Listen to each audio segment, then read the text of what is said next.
Shout out to all the returning subscribers. All right, big up all the new subscribers. If you haven't subscribed yet, you might as well subscribe right now. Yeah, because there's gonna be a time where I will be doing shout outs properly. You know what I mean? So if you want that type of shout out, I strongly recommend you hit the subscribe button, turn on your post notifications. You know what I mean? And then obviously, if you stay subscribed and I see that you are that type of subscriber where you are consistent the way that I'm consistent uploading and going live, you will get that shout out. But anyway, the link in the comments or the pinned comment, should I say, I recommend you go to that because yeah, after this, I'm telling you that you need your spa day treatment. You know what I mean? Yeah, I get paid a little bit commission in that, but it is what it is. All right, bills gotta get paid. But anyway, the first thing we're gonna react to, we will react to the Oprah Winfrey stuff, yeah. But bear with me, people. The first thing we do need to react to is obviously the situation regarding Diddy. Like, what's the latest? Yeah. What's the latest? So shout out to Tissa Tars. I'm gonna see what she's saying because she usually has the latest updates and even updates that are so exclusive. She's like a month ahead. Like, no joke. But anyway, let's keep it moving. By the way, my name is Versatile, aka I can build on trust and name you can trust when it comes to all things reactions. So, yeah, let's just get straight into it. This one, Diddy's Empire on life support. Let's go.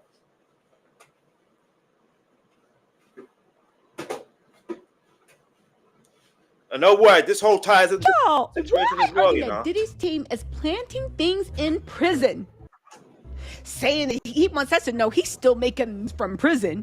He's saying, "One monkey don't stop this circus." Now listen, not the streets talking about Diddy's fake millions, his real fear, and the kids he never prepared. Y'all, listen, the streets are saying that Diddy is out here gloating that he may be down, he may be out, but guess what? He making millions every single month with his private jet. Baby, let's start with the lie, because there... See, even if that is a lie, let's say it's not a lie, yeah? Imagine if it's true. It means that he has to be put... This is why there's many lawsuits that's happening, civil lawsuits, yeah? Just saying. There's, 77 pending since while they were filming the Sean Combs, the Reckon documentary. So, anyway, let's keep it moving. Is a lie, I believe, and I believe it's loud. According to reports, Sean Diddy Combs is allegedly saying he's making millions of dollars from jail by renting out his private jet. I know all those words don't even go together right. Listen, that's the headline. That's the flex. That's the story we're being sold. And listen, if you just skimmed it, it sounds impressive. Like, wow. Or scary, depending on what you think. Because like, who's wow, actually renting it out? Monster, right, is locked up, but still running things, still getting money, still the big dog. But the streets are saying this isn't confidence. They're saying it's desperation cosplay. Because the real question isn't, can a jet make money? The real question is, who wants to touch Diddy's jet? And the answer, baby, it was the same answer it was before he had to start. No one. No, isn't it funny? I guess it is. No one.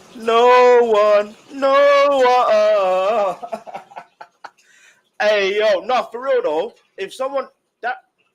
if you think about it, if the jet should have been confiscated too, knowing his conviction of transportation, do you know what I mean? Like, what means of transportation did he, do you see what I'm trying to say? What he's been convicted of? If it's the private jets as well, that needs to be confiscated. That needs to be confiscated. If it's 1, 2, don't care how many he has, it needs to be confiscated. Which I find very interesting why it wasn't confiscated. Because I'm sure if he was convicted of the other charges, then his homes would have been confiscated, whether they're in his mum's name or his son's name, or do you know what I mean, or whoever's name, it would have been confiscated. But let's keep it moving. No, poor Diddy. Hey, listen, I was singing it, and now she's starting to sing it. Leave me to sing it. I'm the singer. No, I'm joking. Anyway, now listen, I know what you're thinking, Tisa. Like, why would they make up such a dumb story? And why would that story even exist? Because here's what I think everyone's missing. The sudden PR push. I'm still rich. I'm still making millions. I still got it. It didn't come out of nowhere. True. Sources are saying Netflix didn't just damage Diddy's reputation. Netflix ended his leverage. That deal is dead on arrival. The lawsuits he promised, nothing. The threats he used to float to Netflix, they didn't pull that doc down. The lawsuits, the retaliation, the blacklisting, those only worked when people believed he had power. And Diddy's power was never talent. It was never respect. It was fear. Sad facts. Fear that he could blacklist you. Fear that he could bury you. Fear that if you spoke, something bad would happen. But here's the catch. Fear requires money. You need money to intimidate. You need money to silence. You need money so people believe you can still make things happen. I say you don't even need money. Story, you know maybe why? This isn't reporting. Because this is a threat in spreadsheet form. Fear runs out. The jet has a big problem. It is. It gets people to are a saying point where some unrentable. people don't fear because you here's anymore. the reality no headline wants to admit. Nobody wants to rent that jet. Not corporations, not celebrities, not even irony-loving influencers. Because that jet isn't transportation anymore. It's evidence adjacent. It's not luxury. It's, why am I being photographed near this? People don't want to explain to their partners, their investors, or their lawyers why they boarded the Sean Combs Express in 2025. This isn't Uber Black. Baby, this is Uber Subpoena. And when nobody rents it publicly, you have to start whispering about how much money it's definitely making. Which brings us to Diddy's next problem. Maybe a lot of people say that Diddy's jail reality is he is buying peace. They're also saying Diddy has another issue inside jail because jail doesn't care about your legacy. Of course they don't. It cares about your commissary balance. They're saying Diddy is buying peace, buying friends, and buying protection. And the only reason he's getting any respect right now is because people think he's still rich. But here's the terrifying part. What happens when the money actually dries up? What happens when the commissary help slows down? When the Christmas money for families doesn't come through? When the illusion cracks? In jail, respect is rented monthly. You miss a payment and your reputation updates fast. So this jet story, it's not just for the public. I believe it's for the inside too. Facts. And again, control is all that Diddy has left. At this point, Diddy doesn't have deals. He doesn't have allies. He doesn't have Netflix. He doesn't even have silence. What he has left is image control. And even that is slipping. Because people are talking now. People who were scared before are saying, wait, where's the money coming from? And where? Oh, yeah. By the way, I'm trying to say, like, I know it's a joke, but not a joke, but it's a genuine question. Because obviously now the twins are adults, yeah. They're legally classed as I don't want to use the word legally, but they're classed as adults, yeah. So, and I've noticed it even through social media, when I'm seeing the Shade Room post them, and I'm like, all right, whatever. But it's like after the whole situation, trying to act like they're not embarrassed or they're living life despite their dad's situation or despite the documentary. Like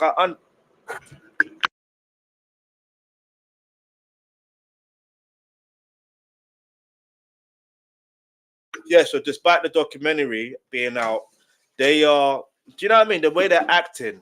But the problem, not even the problem, they're dressing alike. There's nothing wrong with them dressing alike, by the way.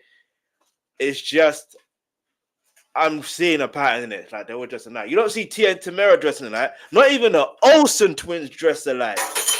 You know what I mean? no matter how narcotic up they are, I know. Let me chill, because they may be sober now. All right. However, yeah, but yeah, if Diddy trying to buy his way in jail, it makes sense. It makes sense because if those in jail have seen that documentary, and they are fans of Tupac and they are fans of Biggie, they will start questioning him. And you know what happens in jail sometimes. Do you know what I mean? That's what I'm saying. Like if Tory Lanez, why am I doing that? If Tory Lanez allegedly got touched in jail, how many times? Then like within that moment or whatever, like, and it doesn't. Listen, I'm not wishing that on Diddy, by the way. Don't ever get it twisted. I'm just saying, yeah. I'm literally just saying, because it's the same thing of like we heard in the Sean Comes to Reckoning documentary, that William Lesane, Tupac's cousin, while he was in jail, do you know what I mean? He was hearing the way people were speaking of his cousin, and he felt to do something, but he's thankful he didn't do nothing to anyone. Do you know what I mean? Because it could have went either way. But anyway, let's keep it moving. First, there's a real fear that new criminal charges could still come. Yeah, you heard that right. State and federal. Yeah. Just like we saw him walk down in a jumpsuit for Cassie's case, that could happen again. More charges means more time. More time means more pressure. And more pressure means more cracks. Which brings us to the most uncomfortable part of this whole story. Quietly, right? Very quietly, people are alleging Diddy is now telling his kids, yo, it's time to get to work. Not build your own thing, not follow your passion. Wait. When she said quiet, I literally thought of, Elmer Fudd. If you know about Elmer Fudd, yeah, is that his name, Elmer Fudd?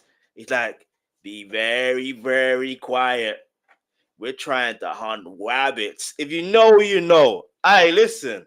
The cartoons back in the day were too cold. I can't even lie still. I can't lie. I don't know. What cartoons are there about now? Like, do you know what I mean? Let me know in the comments. Or in fact, I saw a video one time where kids were literally saying they don't watch cartoon. And I'm like, you're a kid. You're supposed to watch cartoons. Do you know what I mean? But anyway. No. He's literally, according to sources, saying, yo, I see you now. You support me. He wants them to bring in some money, the big bucks. He says, I don't care. Start the reality shows. Start YouTube channels. Do something to keep the Combs name alive until he gets back and can take it back. And the irony, people think Diddy was jealous of his sons, never wanted them to outshine him, never gave them real independence. They were accessories, legal props. So now he's saying go run the empire to people he never trained to build. He never trained to build one. You cannot hand someone a sinking ship and yell, Captain! From a jail phone. True. And to make it worse, the 50 Cent documentary didn't just hit Diddy. It damaged his son's reputations too. So now they're supposed to save a brand no one wants to touch with skills they were never allowed to develop for a man who never wanted competition. That's not succession planning. That is panic parenting. So yes, True. Again, it is panic parenting. You keep it. Flies sometimes. I mean, seriously. Let's be fair. Maybe that jet still flies sometimes. Maybe a little money is still trickling in. Maybe a few old deals are hanging on by their fingernails, refusing to officially die. But let's not confuse motion with power, because here's what matters now. Nobody wants to rent Diddy's jet. Nobody wants to manage Diddy's empire, and nobody wants to inherit it. That jet used to mean access. It used to mean they were chosen, protected, inside the circle. Now it means subpoenas, side eyes, and a group chat that explodes the second your name shows up on the passenger list. That's the shift. Luxury doesn't disappear overnight. it becomes radioactive. And the Combs name didn't lose value because of haters or cancel culture or people switching up. It lost value because the thing that powered it, fear, maybe it stopped working. Fear only functions when people Wait. I know the twin dressed alike here, but what about the other door? Why don't she dress like them? Anyway. Blacklist them, bury them, make their life harder. But the fear collapses the moment people realize you don't have reach anymore. Okay, there you go. Now they're dressed alike. Fair enough. Real reach requires money, allies, leverage, not vibes, not headlines, not a jet nobody wants to step on. So that's why this I'm still making millions story keeps popping up. It's not a flex. Baby, it's a signal flare. It's saying I'm still dangerous. I can still buy silence. I can still make my problems go away. Because the moment people stop believing that, that's when the real stories come out. That's when people start disrespecting you publicly. And that's when people stop protecting you out of habit. And that's what makes this moment so fragile. Because once belief cracks, baby, it doesn't come back. And look at where this leaves Diddy. A man who built an empire so tightly around himself that no one else knows how to run it. A man who confused control with leadership and fear with loyalty. A man who never wanted successors, only extensions. Let that sink in. So now, in the most ironic twist possible, he's calling his kids and saying, it's time to get to work. Not because he empowered them, not because he trained them. I believe it's because he needs them. He needs them to bring in money. He needs them to keep the name alive. He needs them to stabilize something. And he never actually prepared anyone to stand it. I mean, am I wrong? Where's the problem? They are no longer supporting their dad. That's not legacy. That's emergency labor. You can't suddenly ask people to run an empire you never allowed them to understand. You can't build a kingdom on fear and expect it to survive without the king in the room. And the cruelest irony, the same control that kept his children from outshining him is the reason they're stuck now, expected to save a brand that they were never allowed to shape. So when people ask, is Diddy still powerful? This is the answer. Power doesn't beg for belief. Power doesn't need PR stories. Power doesn't have to remind you it exists. What we're watching isn't dominance, it's maintenance. It's image CPR. It's a man trying to hold together the last illusion he has left. And baby, illusions are expensive, especially when everyone can see the cracks. Empires built on fear don't get passed down. They don't get rebranded. They don't get managed from the inside. They evaporate the moment people stop being afraid. And what you're hearing now, through headlines, whispers, baby, they are panic narratives. And that is the sound of belief draining out. At least that's what I'm hearing. But what y'all think? Listen, let me know what you think in the comments. I'll talk to y'all later. Bye. Yeah, what I think is, he's definitely in panic mode. He's definitely in panic mode. And when you're in panic mode, desperate people do desperate things. And when you're desperate in this particular situation, you know what tends to happen? More stuff start to unfold. And when more stuff unfolds, the more he gets exposed. The more he gets exposed, the more truth gets told. The more truth that gets told, the more justice that could happen for the victims. And that leads on to a domino effect of, for example, someone like Oprah Winfrey. Even you see here, Jeffrey Epstein, Donald Trump. Like, these are the... Do you know what I'm trying to say? But anyway, someone put that jet is flying crime scene. Exactly what I was trying to say earlier. Do you know what I mean? It literally should have been confiscated because it's a crime scene. Did he who? Did he done? Puff ain't Deion Sanders. He didn't put his kid in a spot to win. There you go. What a great comment. Because Deion Sanders, yeah, do you know what he's done with his kids, yeah? Well, at least with his sons, especially, yeah? Now, I'm not a fan of NFL. I'm not that's not the type. I don't really watch that. I still don't understand it. I can try to learn, but yeah. But one thing I do know, when that draft happened, and all his son, well, all his son, 3 of his sons got picked to play in the NFL for obviously for different teams. Do you know what I mean? Even the other day, I see is it Sador Sanders? Like he's doing that, like he's got his own celebration that went viral. But it's not even just that. It's the athleticism, that teaching them how to utilize their skill to get to that point. Even another example is, for example, Steph Curry's dad. Now, I'm not an avid fan of basketball, but I've seen a clip where Seth Curry and Steph Curry are sitting there watching their dad. Do you know what I mean? Just shooting from far out, just getting in those buckets. Is that what you call it? Buckets. And so obviously you can tell that they were learning from their dad, especially Steph Curry. He was learning from his dad.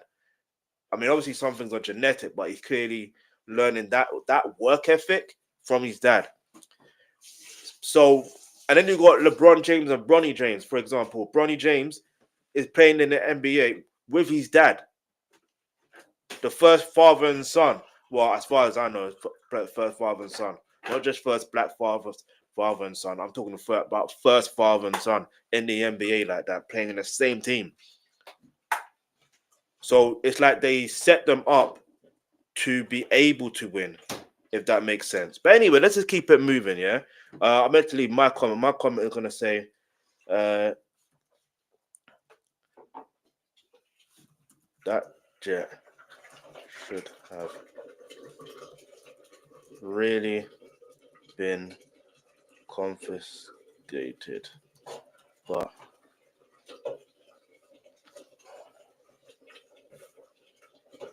you know what I mean? But anyway, hit the like button, turn on the post notifications. Got more content coming that's on the way. Now we're gonna get into the nitty gritty when it comes to snake craw. Get me? Lose free. That's what we're gonna call the snake craw. Lose free. Not Oprah Winfrey. Snake craw. Lose free. And I'm gonna show you why. No, listen, if you're a Michael Jackson fan, you already know what time it is when it comes to snake craw. That's what we call her snake craw, for the way that she snaked Michael Jackson's family, basically. Do you know what I mean? That's why we call her snake craw. Do you know what I mean? Like, she became more popular because of Michael Jackson, because of that interview. Like, let's not get that twisted. Let's not get that twisted. So, and I'm not saying that you can't shine light on certain information, but you've got to be truthful. But when you do something out of spite and you hide things, like, yeah, it's mad. It's mad. I won't even get into it too tough right now. But anyway, let's just keep it moving. Let me just find that thing first. Oprah.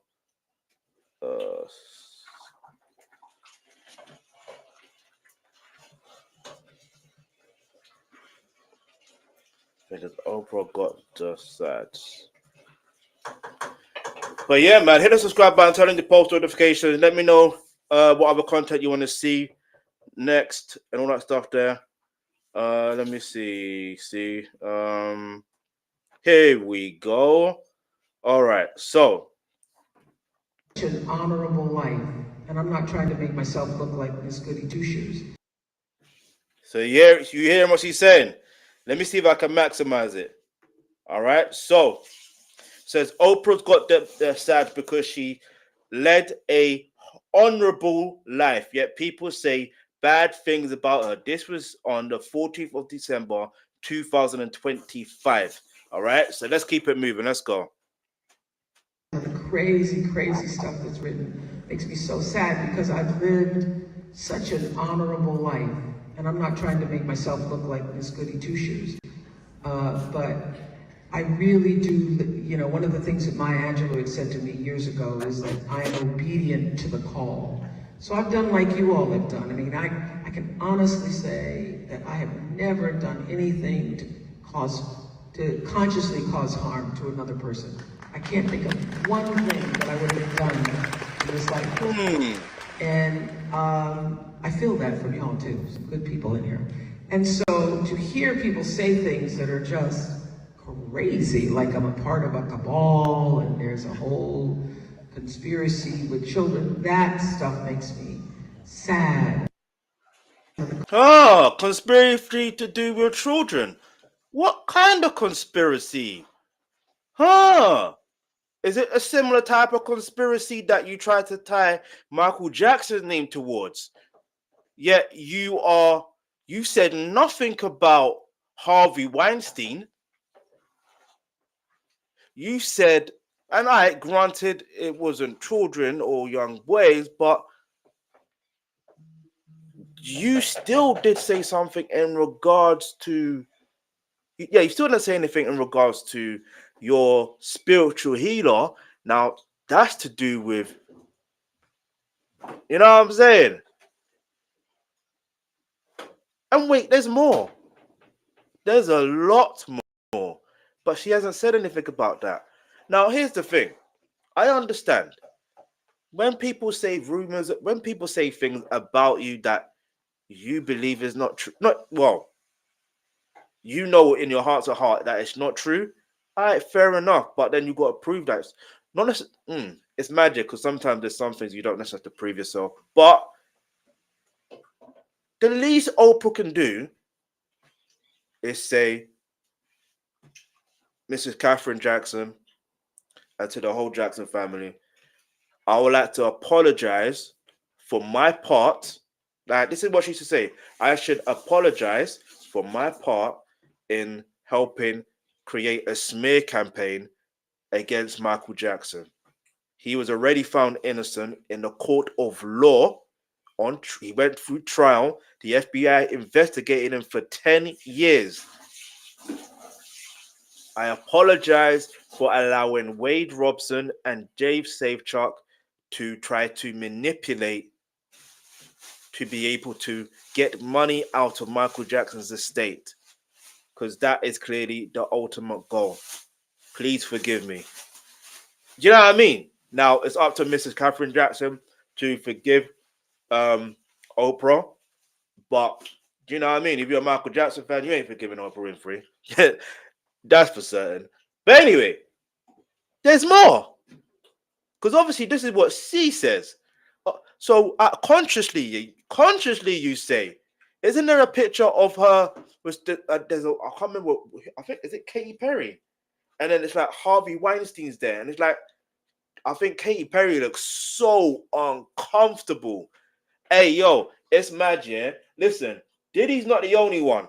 Do you know what I mean? That has had horrible, disgusting situations. You know what I'm saying? There's more. Yeah, we call Hollywood Hollywood for a reason. Yeah, and what's mad is, yeah, you know, when it comes to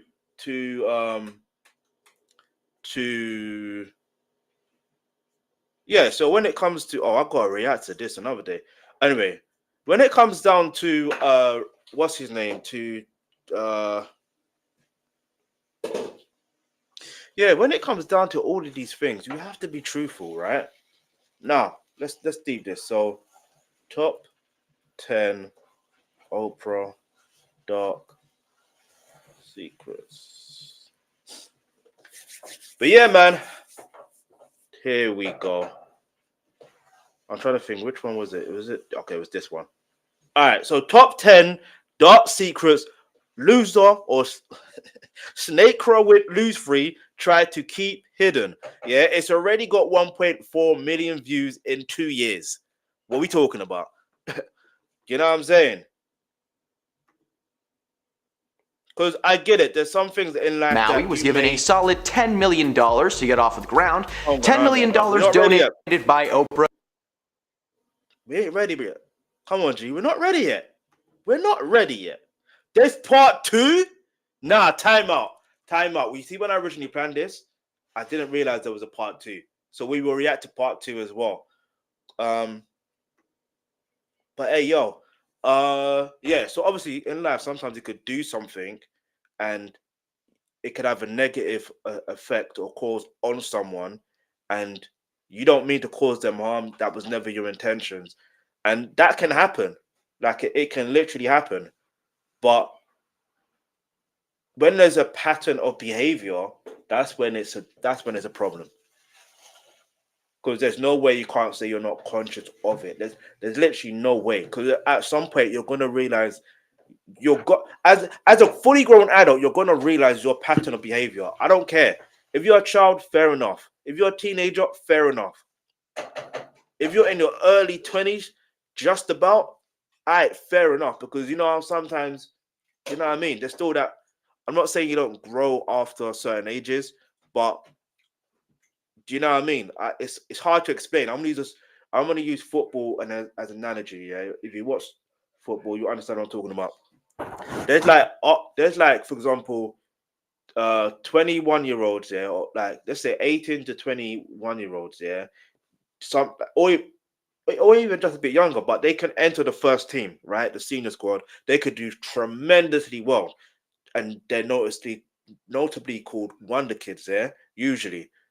And then there's some that age that are not wonder kids, but they still are building up they're developing their pattern of behaviors and how they do stuff. And then once they hit 25, 26, that's when they hit their peak and they do tremendously well. Yeah. The point I'm trying to make is there's certain key behavior patterns that they're going to realize that, oh, that didn't work. You know what I mean? So we're going to move forward and do this. And obviously, someone as successful as Snake Raw Lose Free, she must be aware of her pattern of behaviors. 100%. You get a secret. You get a secret. Everyone gets a secret. Welcome to Beyond the Screen. I'm Nate, and these are the top 10 dark secrets Oprah Winfrey tried to keep hidden. Number 10. The Maui Fund scandal. Now, who would have guessed that the woman famous for handing out cars on her talk show is being canceled by the entire world? Why? Well, Oprah made a career-ending mistake when herself and Dwayne Johnson broke the one rule of being a billionaire. Don't ask poor people for their money. Last week, Oprah and The Rock announced that they would be starting a relief fund for the victims of the Maui wildfires. The People's Fund of Maui was given a solid $10 million to get off the ground. $10 million donated by Oprah and Dwayne combined. So why is it just Oprah that's getting so much hate online? Well, it's because she has a net worth of roughly $2.8 billion. Billion with a B. The world is collectively furious at Oprah for having the audacity to ask working class citizens for charity when most people can barely afford to put food on their tables. The Rock and Oprah donated $5 million each to give the fund a head start.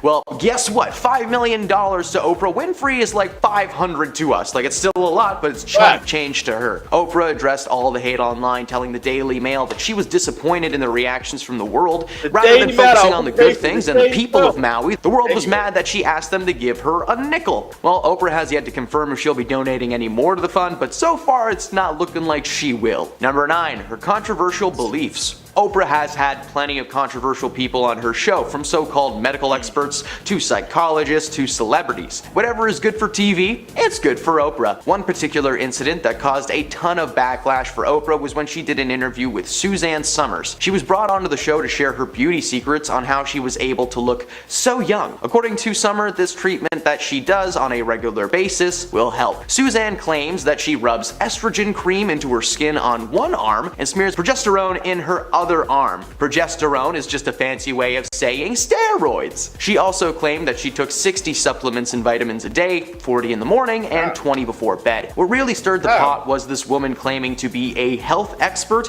and a so-called self-help author. But surprise, surprise, a doctor she is not. Medical experts started bashing Oprah, claiming that this type of extreme hormone therapy would actually be the cause of several diseases and illnesses.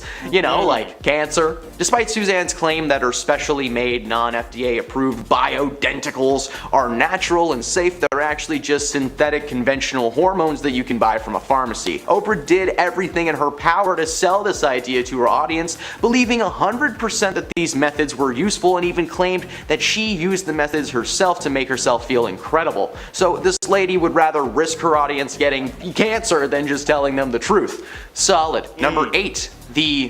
Before we get to number 8, speaking of beauty treatments, whatever the case may be, now, listen, I'm no beauty expert, medical expert, health expert. However, in the pinned comments, you will see a link to a beauty spa treatment, whatever the case is.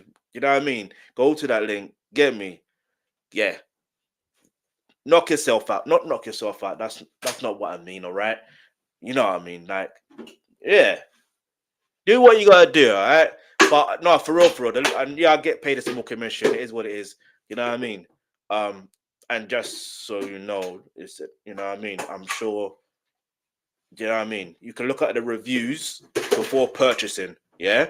You can click on the link, then you can actually look at the reviews first, and then you can decide whether you want to purchase or not. That's what I would recommend, by the way. Free cars. Who could forget Oprah's famous words? You get a car, you get a car, everyone gets a car. The moment was historical on her series and was parodied time and time again, and it still does to this day. True. However, what many people don't know is that it was not as simple as, here are the keys, have fun. When someone gives out anything on television, there is always a catch. For Oprah's audience, the catch was that if they wanted to drive away in their brand new car, they would have to pay $7,000 in taxes first. While Oprah's studio would cover, the sales tax and the registration for the vehicles, the audience members were given a choice to either pay the $7,000 and take the car, or just kind of take the cash instead. The infamous moment on the show featured 11 real teachers who were, according to Oprah, in desperate need of a new car. Right. They, along with the audience members, received keys in a box on camera that Oprah claimed to be for their new cars. Everything has a catch even now, though. For someone who is known for being super charitable and generous,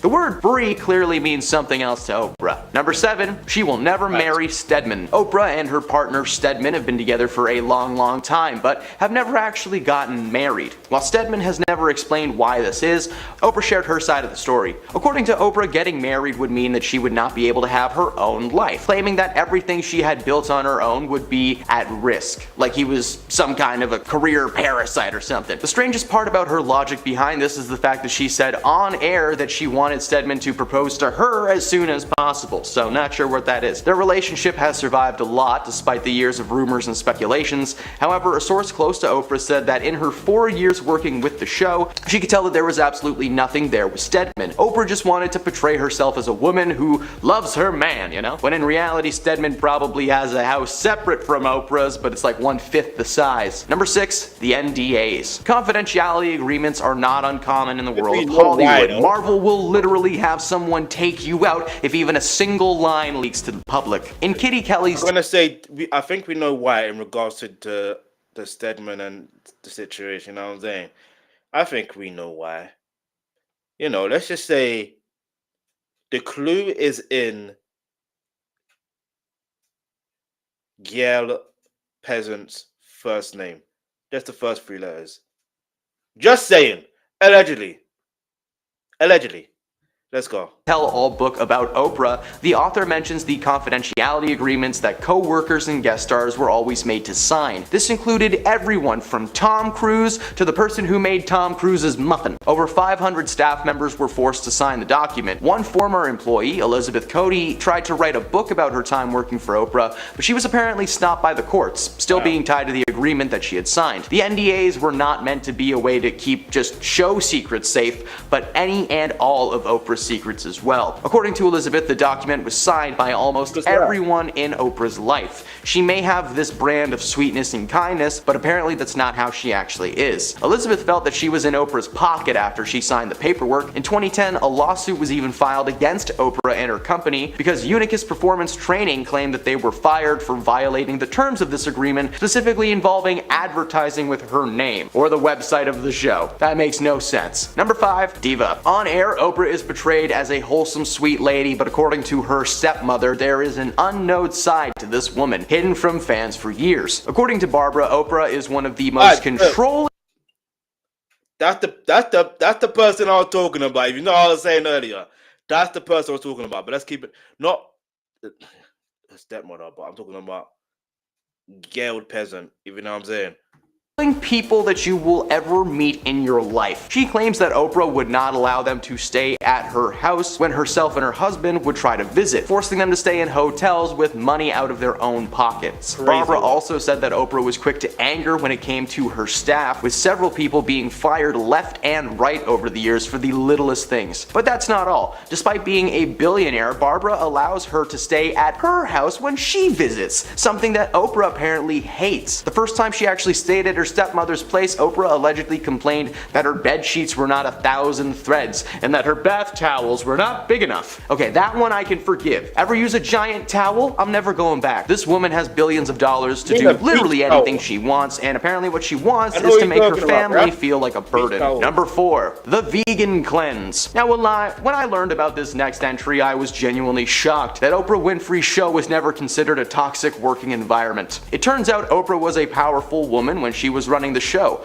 Oprah was an advocate for a ton of things on her show, but the one thing that she really doubled down on were her views on animal rights. Organizations like PETA praised Oprah for her advocacy, especially when she took it a step further by making her staff join her on a 21-day vegan cleanse. Now, while the cleanse was optional, if you signed up, there was no backing out. You were going to be vegan for 21 days or you were fired. Now, it was never actually confirmed if there was a penalty for leaving early, but according to one employee who participated in the cleanse, they were afraid to back out because Oprah was just so demanding. Oprah was a very serious woman behind the scenes, so we can only speculate what might have happened had she spotted a PA eating a Baconator. Number 3, spiritual beliefs. Now I'm gonna start this entry by clarifying I'm not making fun of your beliefs, okay? If you Can I just say something real quick? You see with that vegan thing, I wouldn't say that's that bad, because obviously if you want to do everything together, like if she's doing it herself, fair enough. If she's not, then it's a different story.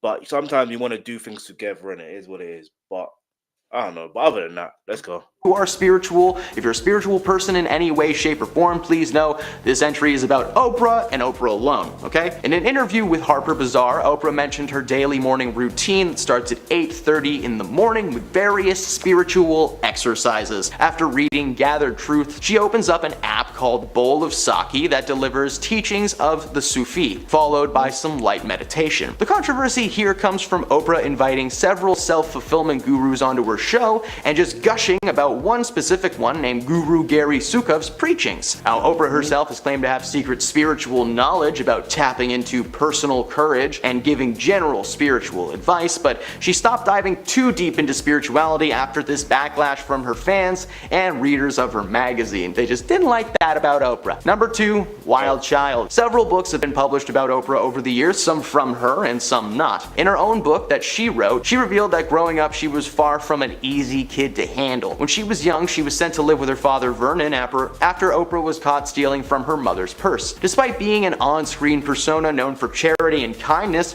she was actually a menace throughout most of her life, according to family members. As I mentioned previously on this list, Oprah's stepmother is not allowed to stay at her house, and she's known to be pretty controlling. She admitted to doing some pretty troubling things at a young age, including staging an amnesia bout, breaking several things in her mother's home, and calling the police. According to Oprah's mother, she was uncontrollable, ungrateful, and after robbing her, maybe a little crazy. And at number 1, her buddy, Dr. Phil. Oprah is not just responsible for many hopes and dreams being squashed live on air, but she is also the creator of many talk show celebrities, namely health expert Dr. Oz and life coach Dr. Phil. Now, before Dr. Phil had his own show, Oprah had asked him and his courtroom consulting firm to help her with a trial. Before meeting Oprah, Phil had zero interest in being a television personality, but Oprah made him see the light, so to speak.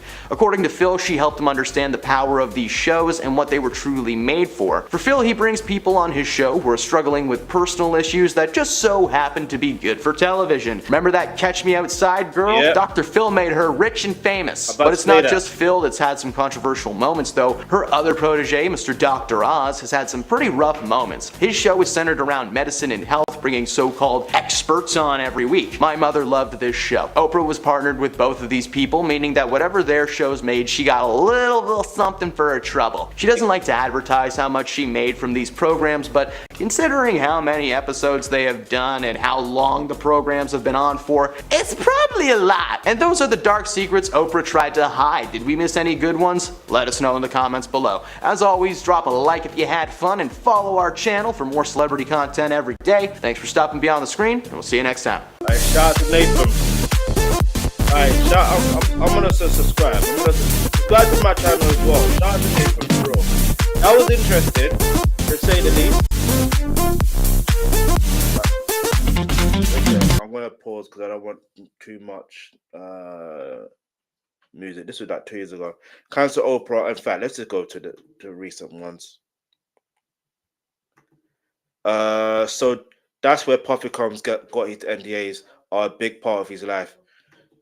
Not necessarily. You see, with NDAs, yeah, it is a big thing of like business, not business per se, but do you know what I mean? Like big corporations, it is one of those things. Anyway, because she wouldn't let anybody go onto her property to be safe during the fires. She's not she's not what she claims to be.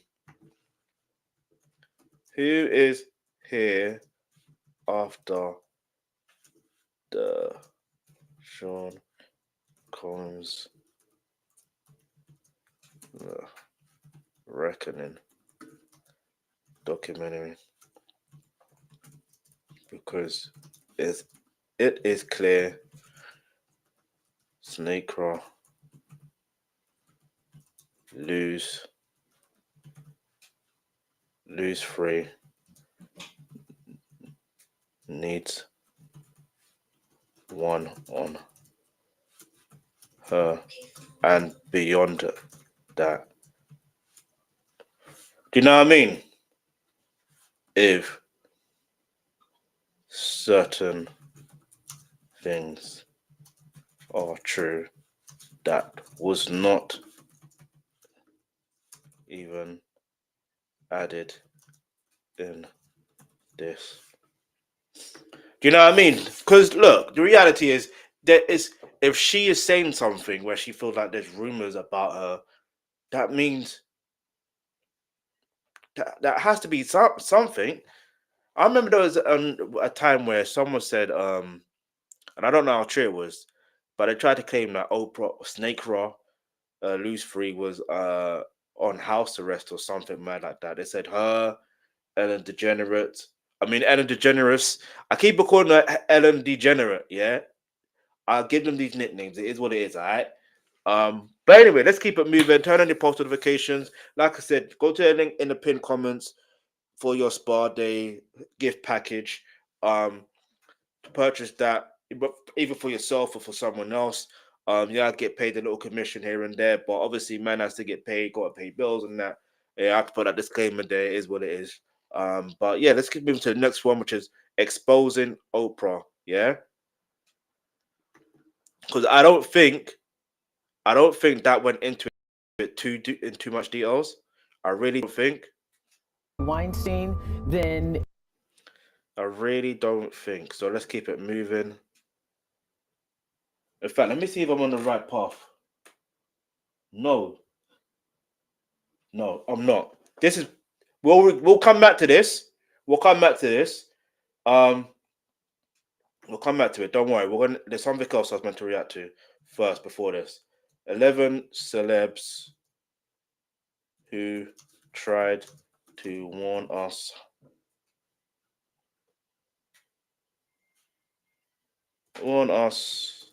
about Oprah. Yeah, man. Let's keep it moving.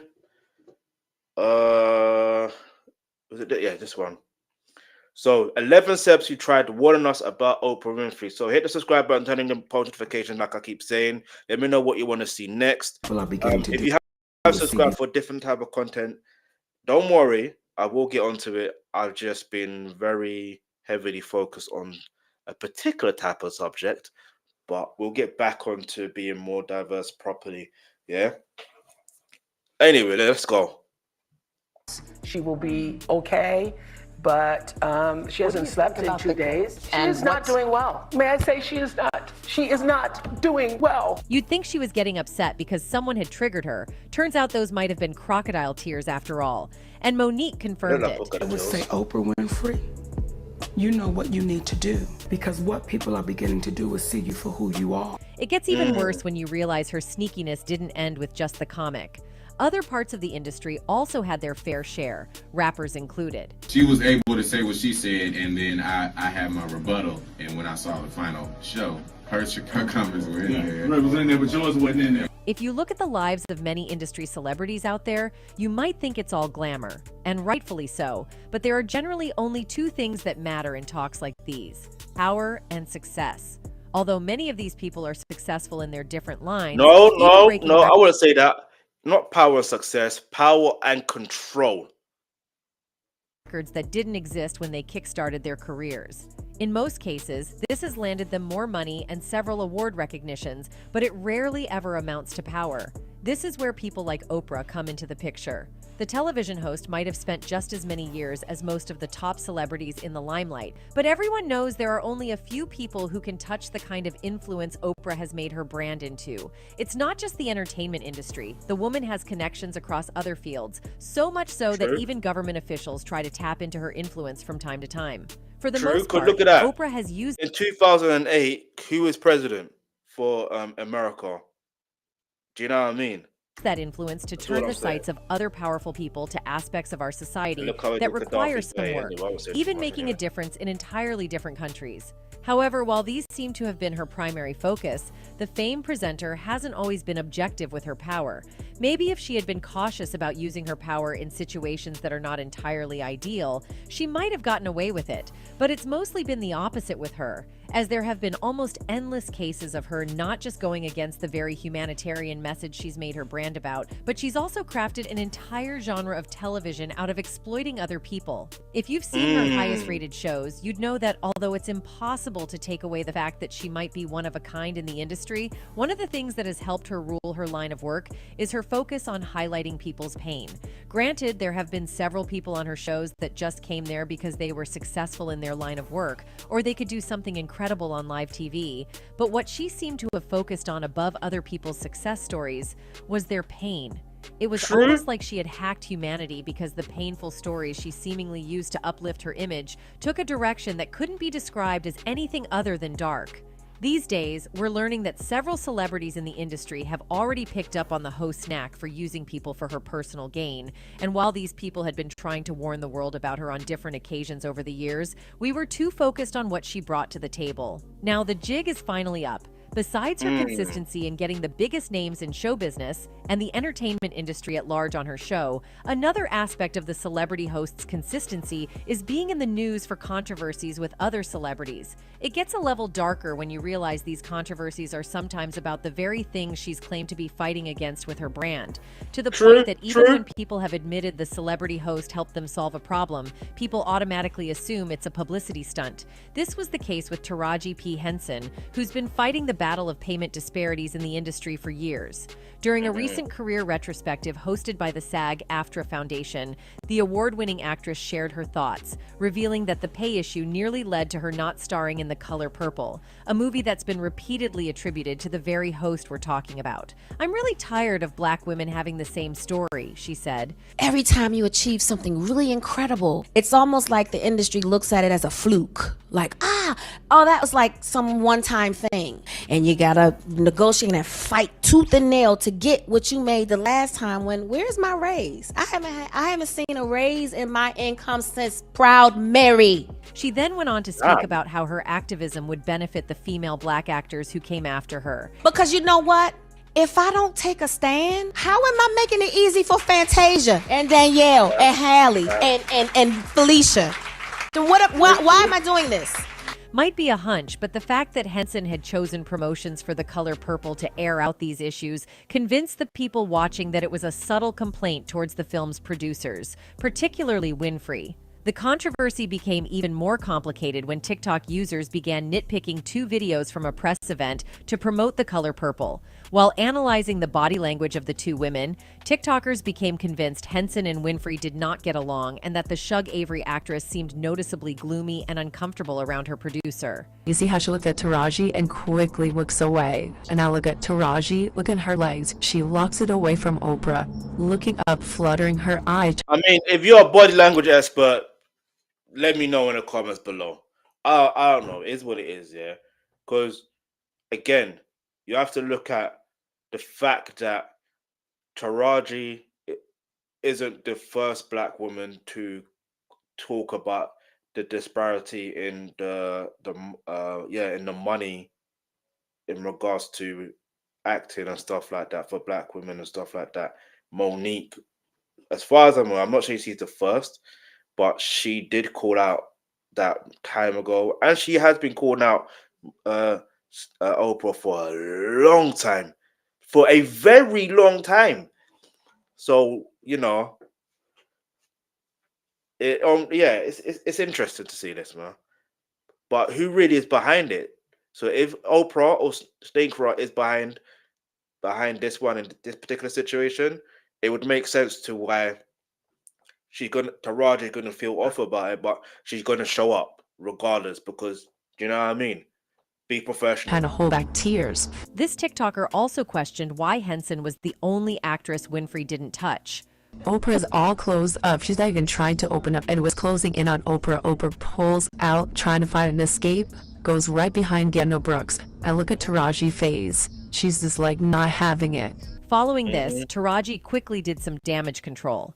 This led to a post of a picture with Oprah on Instagram, along with the caption, "It is so important for Black women and all women of color to support each other. It is also imperative to have women of color in decision-making positions across all industries. Thank you for responding to my message with the compassion, understanding, and support that I've received. With that being said, Miss Oprah has been nothing less than a steady and solid beacon of light to all of the cast of The Color Purple. She has provided encouragement, guidance, and unwavering support to us all. She told me personally to reach out to her for anything I needed, and I did.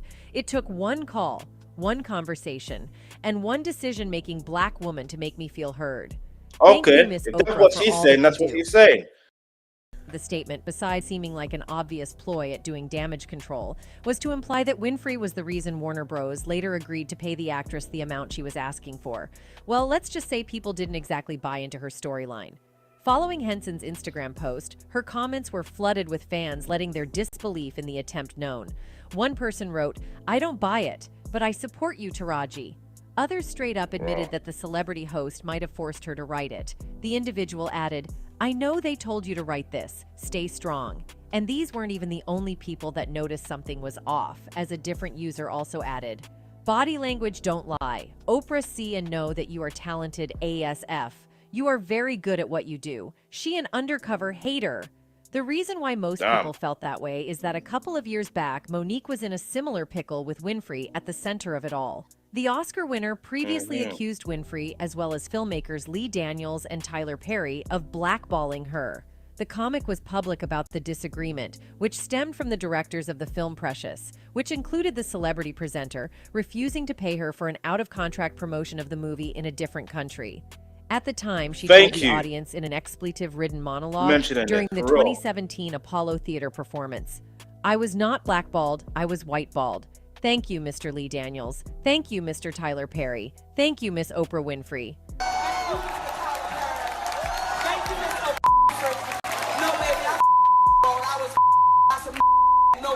Little did she know that would just be the tip of the very large iceberg that was on her path in the form of the host. In an interview with The Hollywood Reporter much later, Monique recounted further strain in her relationship with Winfrey, including the time the talk show host welcomed her estranged family, including her eldest brother, who admitted to M her as a child, onto her show in 2010.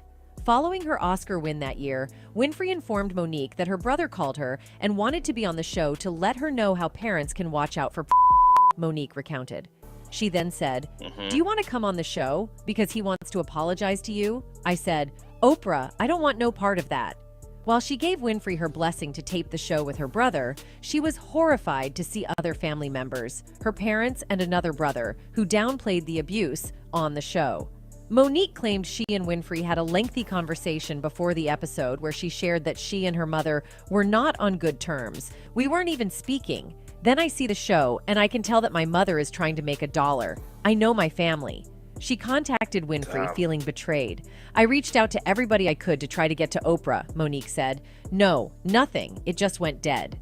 Notice how Monique believed the woman railroaded her for some ratings? It turns out this was much more than a one-time thing for her. It was essentially a pattern that had repeated itself with other celebrities as well, one of whom was Angelina Jolie. Apparently, Winfrey was hopeful that she could work with Angelina Jolie when she opened her leadership academy for girls in South Africa back in 2006. After all, the Academy Award winner did spend a lot of time in Africa after the birth of her daughter Shiloh in Namibia, and hoped that together they could do something big for other girls on the continent. In theory, it sounded like a perfect fit. The biggest star in Hollywood working with the biggest star on television. But Jolie allegedly wanted no part of it, and the rejection felt like a sting to One source close to the situation told Star via Fox News that Oprah thought Angelina would jump at the chance, but Jolie's refusal apparently made it the last time she'll ask Angelina to help with any of her causes. But for Jolie, this was personal. If the Star Insider is to be believed, Angelina has never forgiven Oprah for siding with Jennifer Aniston after Brad Pitt split from Jen during the late aughts. While the story...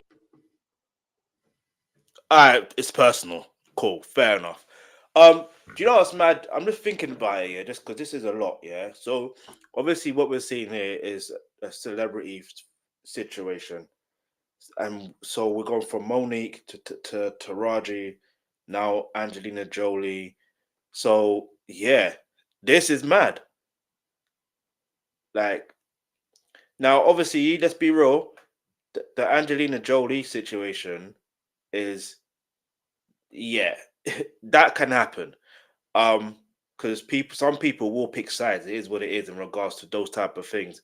I know some people are supposed to be neutral, but some people will pick sides. So that aside, now with the situation with Monique, yeah, that was rude.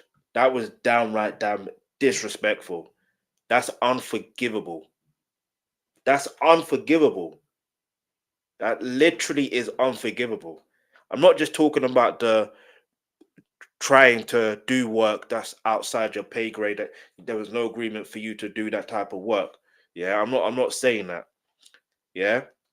But the other thing, no. It's unforgivable. That's super unforgivable. Let me know what your thoughts are in the comments below. Do you believe that's unforgivable? Let me know. Like, how would you react? What do you know what I mean? How would you react? What happened between them is not entirely clear. Ludacris seemed to have experienced a more obvious version of the woman's worst side. Have you made it to Oprah yet? Have I made it to Oprah? I've been on Oprah a time ago. Okay, so I haven't made it back, but I was on there one time. I'll tell you. How did it go? According to reports, when rapper cum actor Ludacris appeared on her show in 2006 with his castmates from the film Crash, he reportedly expected a fairly soft interview to help garner attention for the film, as he seemingly got the call about the interview only around 24 hours in advance. Instead, singled him out and chastised him for using slurs in his rhymes. Ludacris was understandably perplexed by this treatment, which he said continued even after the show went off the air.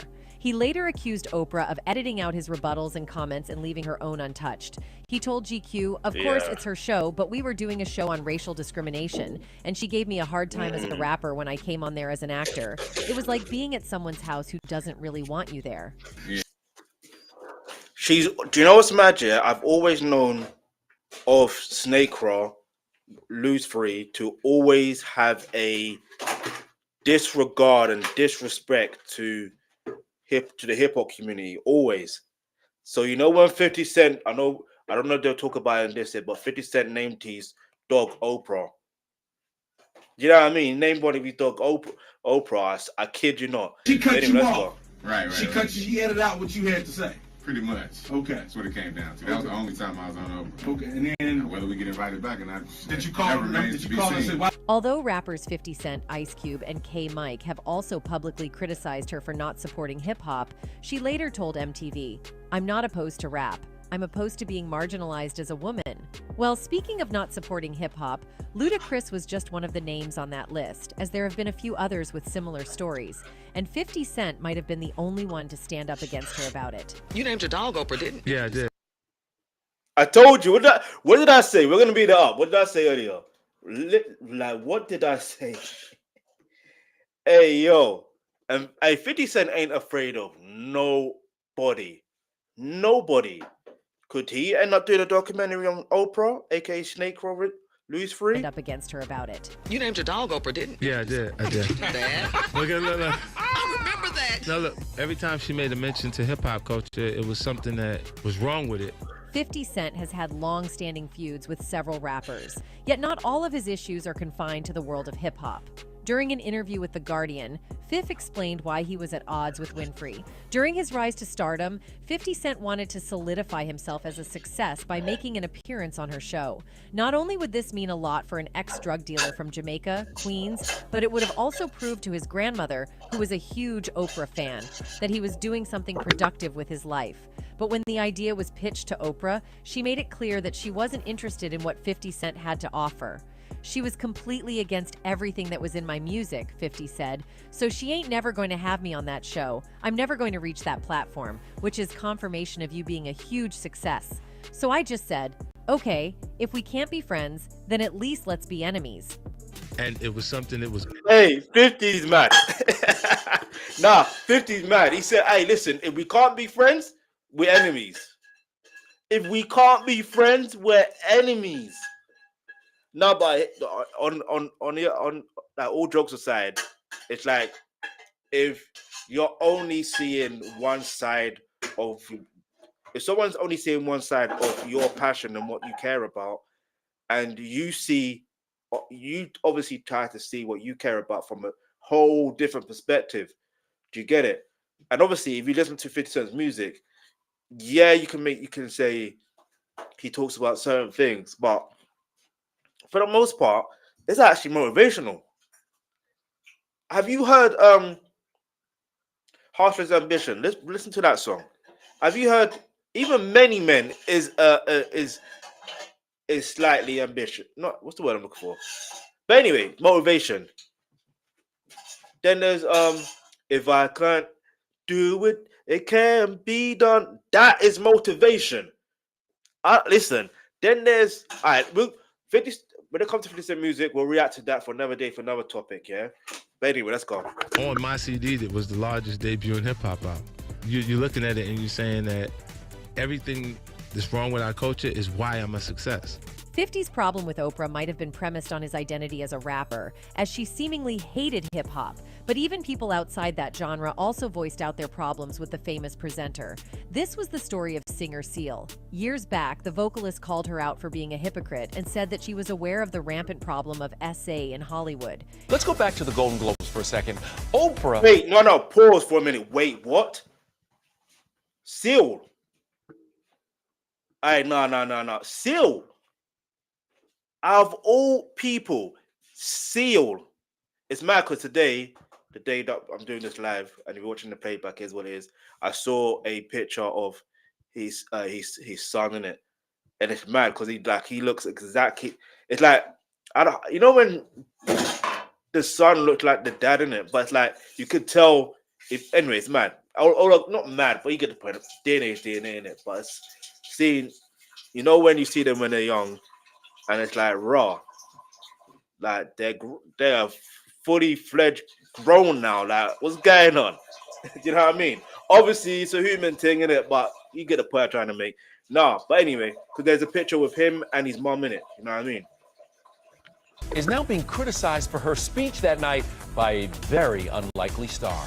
He lashed out at the media mogul following her inspirational Golden Globe speech, claiming she knew about the rumors surrounding Hollywood producer Harvey Weinstein, but did nothing.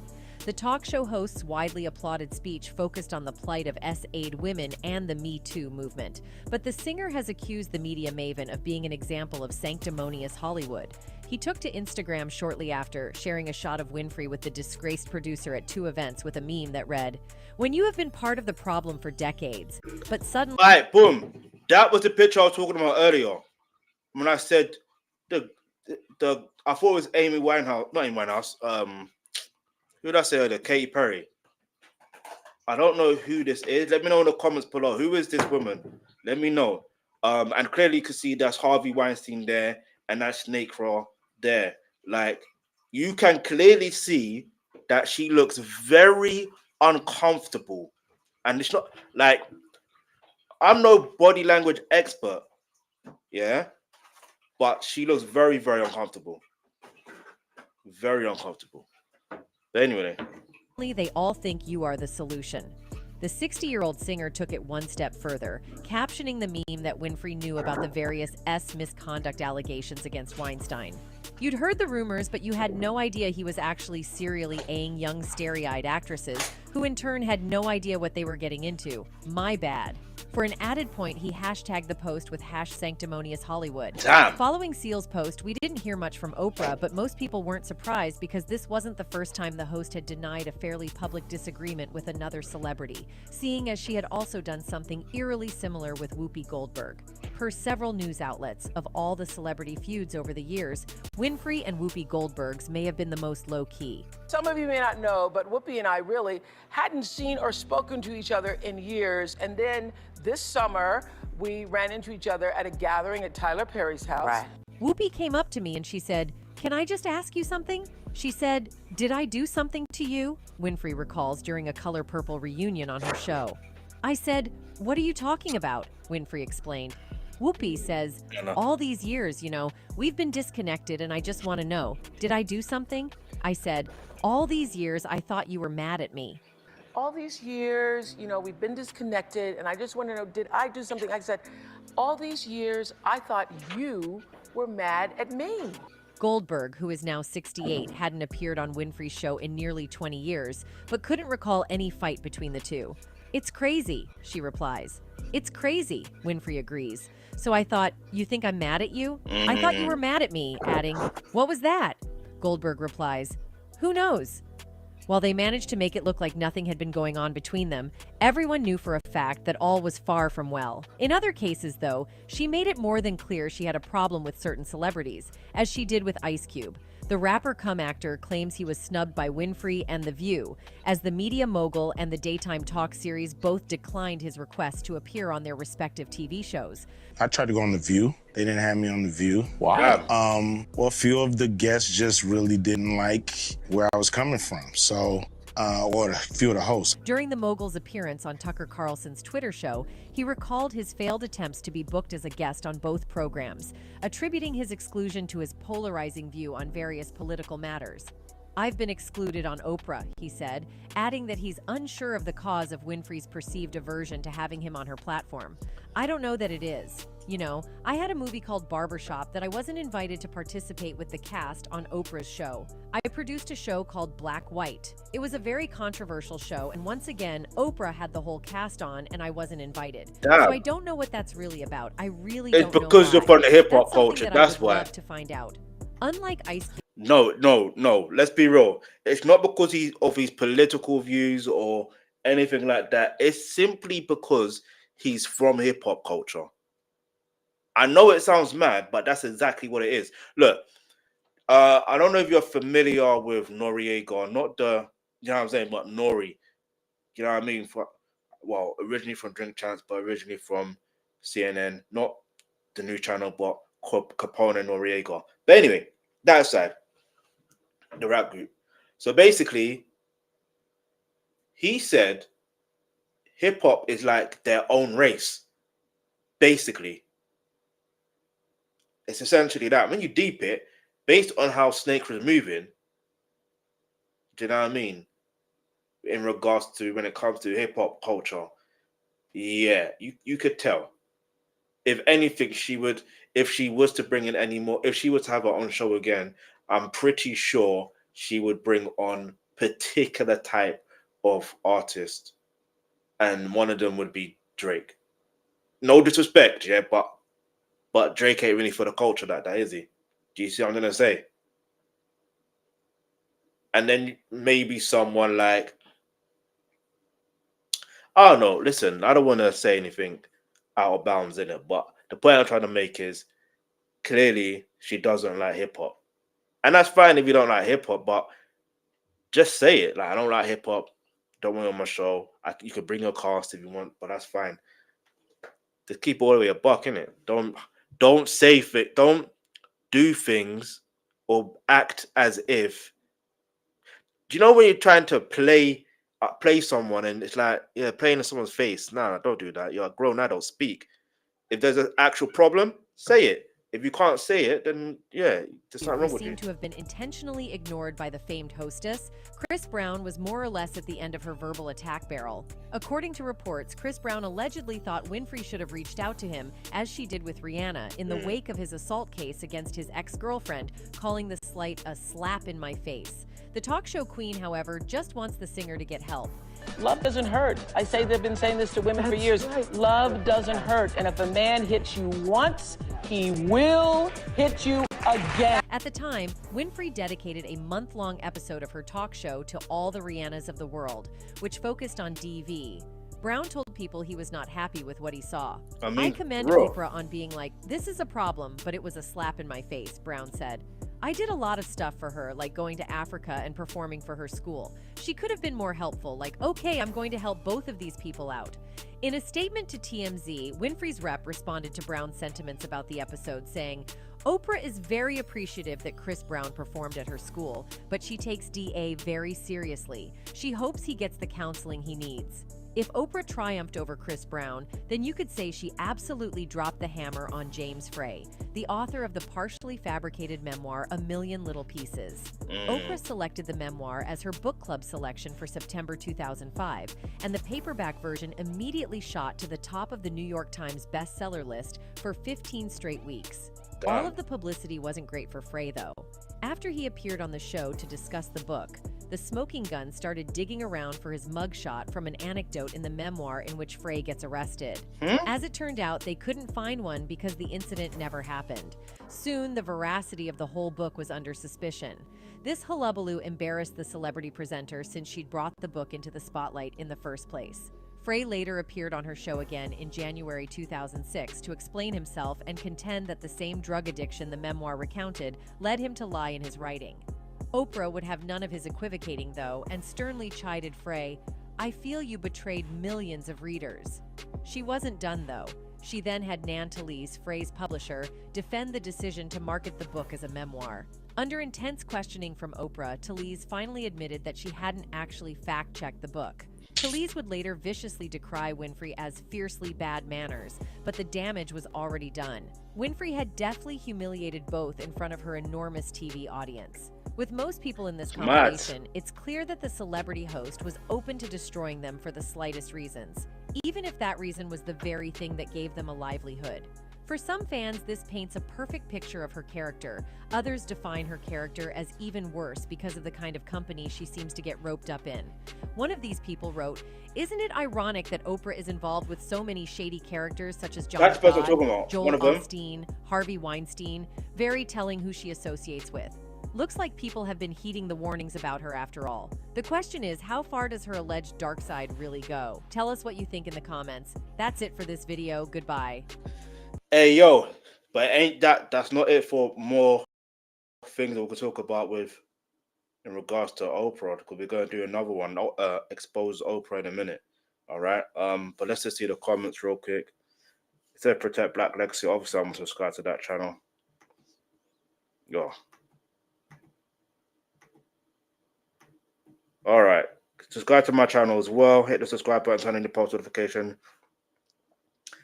Let's see what people are saying real quick. So, someone says, literally before Prince came in open public, like every 5 years, he actually agreed to go on Oprah. There is an available cut where she had the MF nerve to look at this musical genius and ask him seriously if he was a one-hit wonder. I wouldn't have blamed him if he snapped. Come on, man, can't be saying that. Like, if you said I wouldn't have blamed him had he walked off the show, just say, look, you can tell I'm not a one-hit wonder. You know what I mean? There's a reason why they pit me against Michael Jackson. Do you know what I mean? Like, get me? Because we got hits. And with Michael Jackson, that's my songs, and You know what I mean? Anyway, it's 2025 now, December. Nothing's still happened to this SA. You guys, I really feel it could be associated with Diddy, gonna walk away from just like all the DC did with Epstein. I don't think that's happening. Born in the 80s, Cave been a witch the whole time, never respect for others, even the folk on the show. Oprah don't give a ish. Black people do not fall for the hate against a fellow black person. Oprah been through it. Anyway, come off it. Anyway, it's not about race. If you're evil, you're evil. You know what I mean?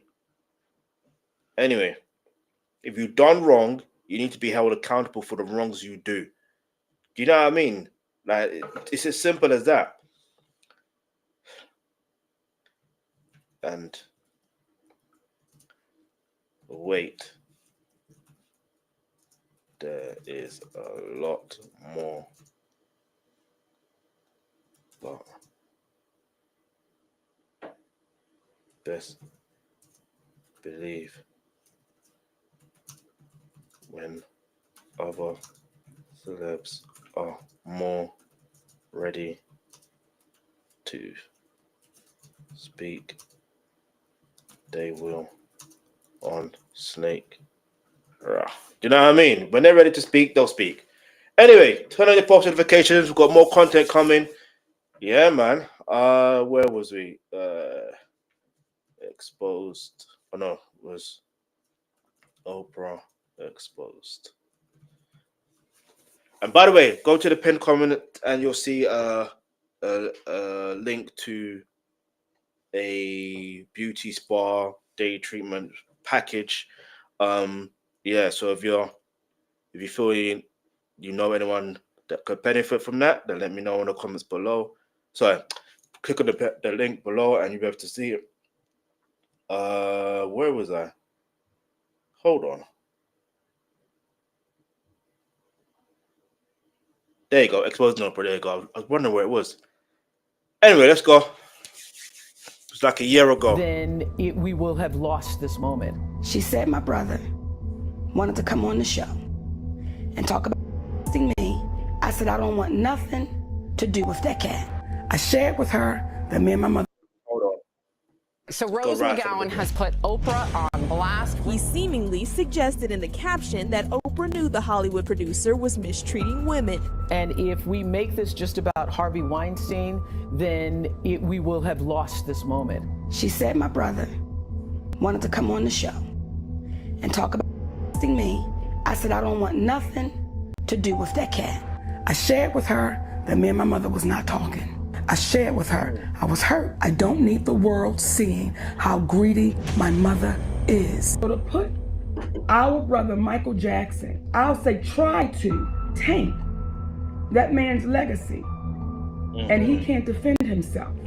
Who does that? In a sense, Oprah will say what Oprah wants to say to get the interview, you know, and she's done that to our family many times. We were so concerned about what was happening in Maui. This is what you do. The People's Fund of Maui. Let's get into it.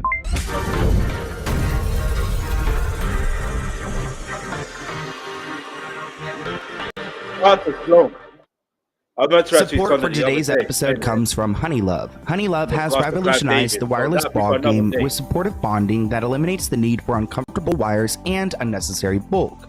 Their bras are lightweight, comfortable, and perfect for the summer heat. You deserve a bra that provides freedom. We are exposing Oprah Winfrey because she not only lied her way to the top, but once she got there, she started to support controversial people and betray her friends. She's also opened a school that had a lot of criminal activity, and she's done much more. So this episode is going to be all about Oprah. The self-made billionaire has come a long way, both personally and professionally, since she got her first media job at the age of 17. Oprah got her first taste of working in media when she landed a part-time job at a radio station. Now, she was only one credit short of finishing her communications communications degree at Tennessee State University when she dropped out of college and was offered a role at WLAC TV Nashville. Now, this was a big deal for Oprah, which is why she dropped out of school, because she was the first Black woman to be a news anchor on this network. Now, in 1976, she became a co-anchor on the 6 p.m. news at WJZ TV in Baltimore. But that didn't last long. She was soon demoted to host the affiliate's local talk show host People Are Talking,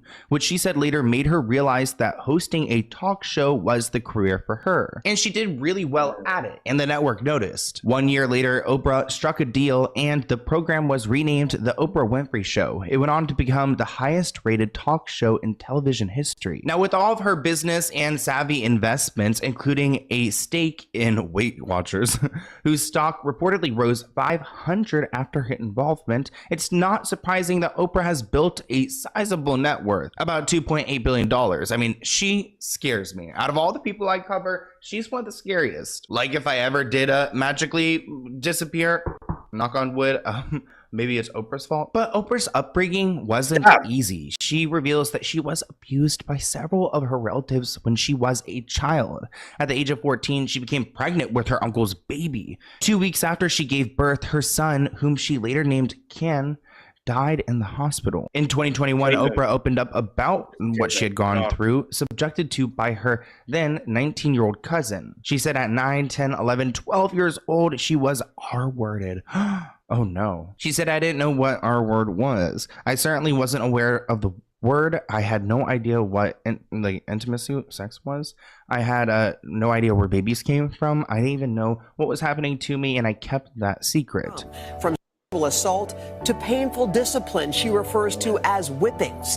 Young Oprah leaned on her faith to help her survive. You know, my grandmother, who was very harsh, but a lot of Black parents during that era, the idea of hugging and loving on your child or even allowing the child to feel seen was just not a part of her life. Now, while these are really tragic details, there are some people who have gone on to try to debunk Oprah's claims, which is pretty, ambitious to do. Like this headline that calls out Oprah for lying about poverty and being abused. Now, this is not my take. I'm just going to explain it to you guys. I don't know what's happening. We'll decide at the end. But Oprah has embellished her poor upbringing and made up stories about abuse to boost her ratings, her relatives say in Kitty Kelly's new biography. Although Oprah claims she never had any new dresses or dolls and had...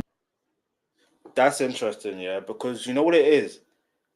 Because some people in life, yeah, you want to be able to relate to people. This is why I say always be authentic. Be your natural self. Even if you think you are boring, there's something about you that can relate to somebody else.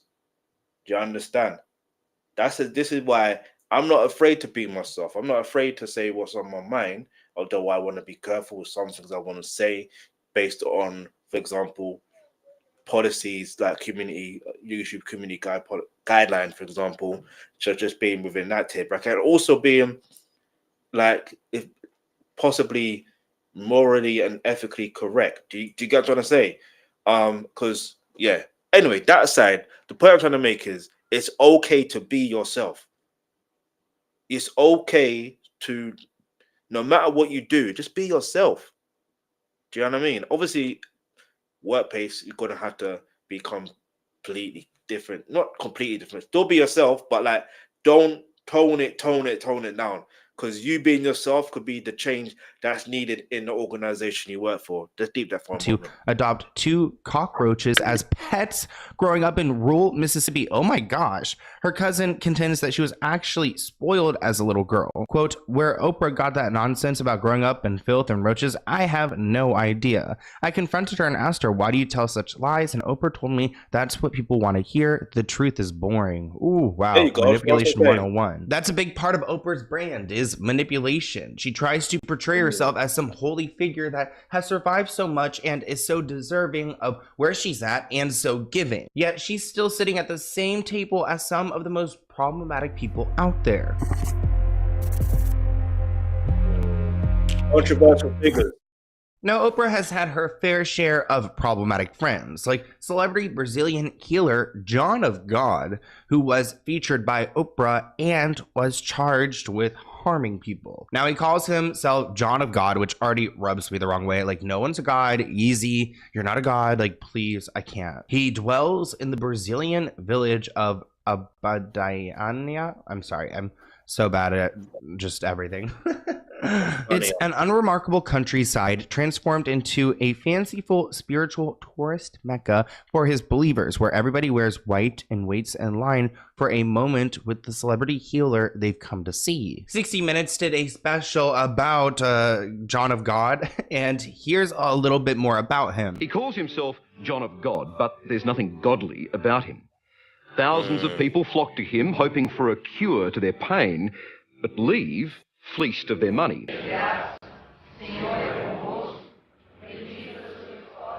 And did you feel anything at all after you had been in this man's presence? No, nothing. Nothing at all. I love how she's like calling him on his BS. I mean, people are just walking right by him, right? What was that? What was that interaction? He didn't even like splash you with any water. So it was nothing more than a show. A bit of hocus pocus. I'm sorry, it was. Yeah. But that was the disappointing part too. One of the problems with this man, John of God, we're gonna call him John, is that it's not his fake meet and greets, it's the cult that he houses. Now, one of the former members was Saria. She was a Dutch dancer who made the pilgrimage 4 years ago, seeking to heal her past trauma. She had read books about John of God and watched YouTube videos and even saw his interview with Oprah. She is among hundreds of women who have recently come forward with allegations that have raised concerns about John's saintly miracle worker status. And it looks like he's more of a man who exploited his celebrity to take advantage of female believers. He ended up having to turn himself into the Brazil's civil police station on suspicion of abuse. More than 300 women from around the world have contacted prosecutors to accuse him of this. Actually, Gobo TV aired a special with numerous women coming forward, and it was like a Me Too scandal type of situation. Now, prosecutors focused on 15 of the cases brought forward, and he denied all allegations.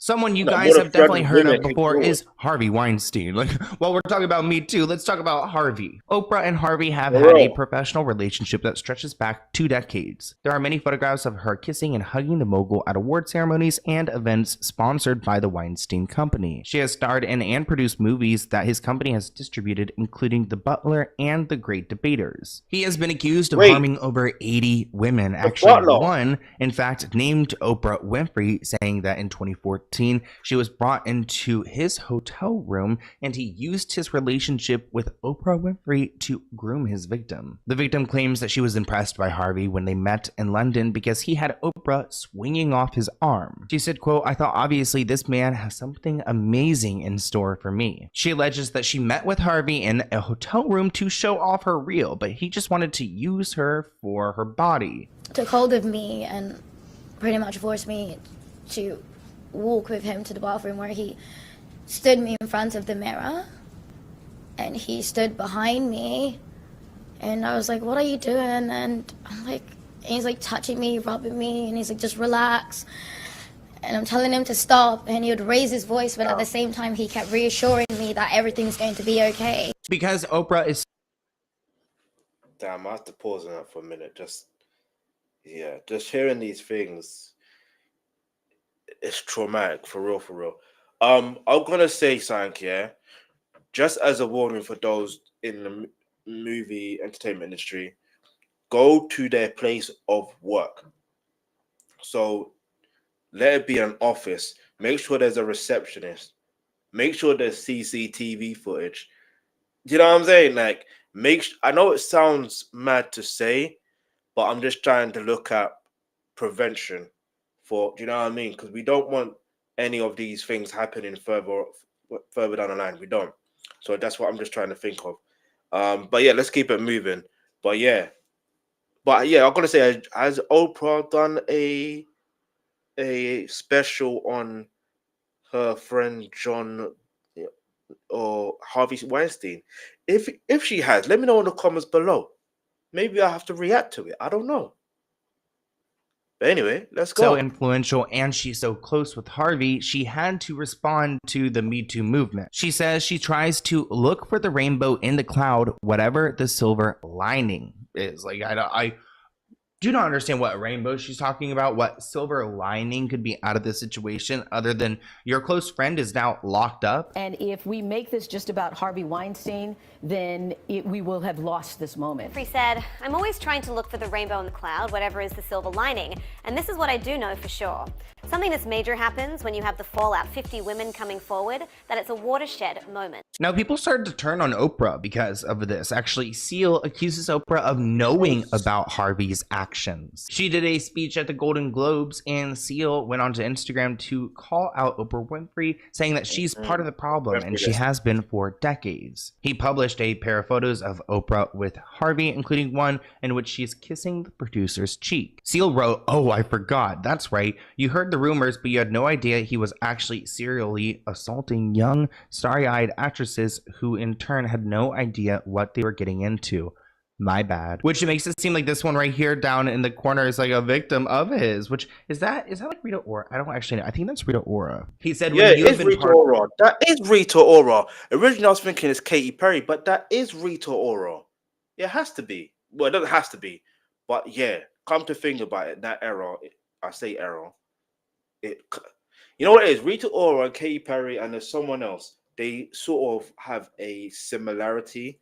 It's hard to explain. It's mad to explain. The problem for decades, but suddenly they all think you are the solution. So he's calling out Oprah big time. After the 54-year-old singer shared this meme of Oprah kissing Harvey Weinstein on Wednesday that read, "When you have been part of the problem for decades, but suddenly they all think you're the solution." He seemingly suggested in the caption that Oprah knew the Hollywood producer was mistreating women, writing, "You heard the rumors, but you had no idea he was actually serially assaulting young starry-eyed actresses."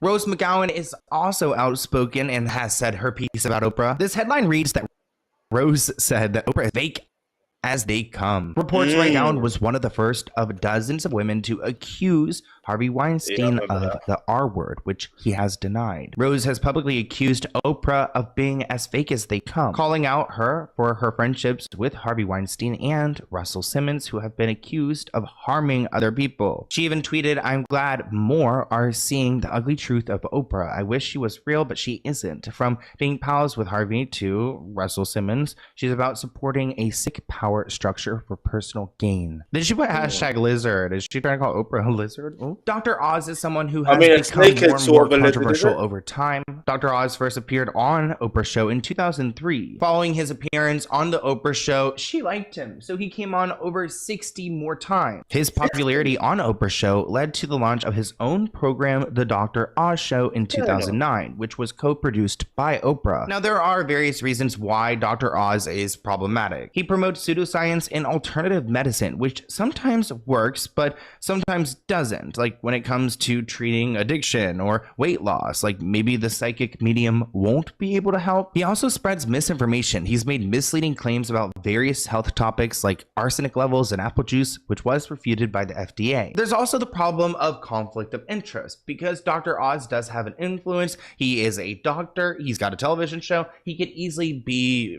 sold products or, given a fat paycheck for a sponsorship for something that doesn't really work. Kind of leveraging his role as a doctor, his title as a doctor, to give people whatever will pay the highest price. Another doctor who does not belong on TV, and thank God he's not on it anymore, is Dr. Phil. Dr. Phil also appeared on the Oprah Winfrey Show in the late 90s. He became a regular on the show like Dr. Oz, but he got into the game pretty early. He got his own show in 2002 titled The Dr. Phil Show. This was also produced by Oprah's company, and we've made videos about Dr. Phil and how his show has put teens in dangerous environments, the teen industry camp situation where they're sent off and worked to the death, pretty much like Bad Baby was. Allegations of the show include manipulating and mistreating guests, enabling addiction. I actually have talked about stories where he's provided alcohol to people appearing on his show. Reports from employees describing a toxic work environment marked by verbal abuse, fear, intimidation, racism.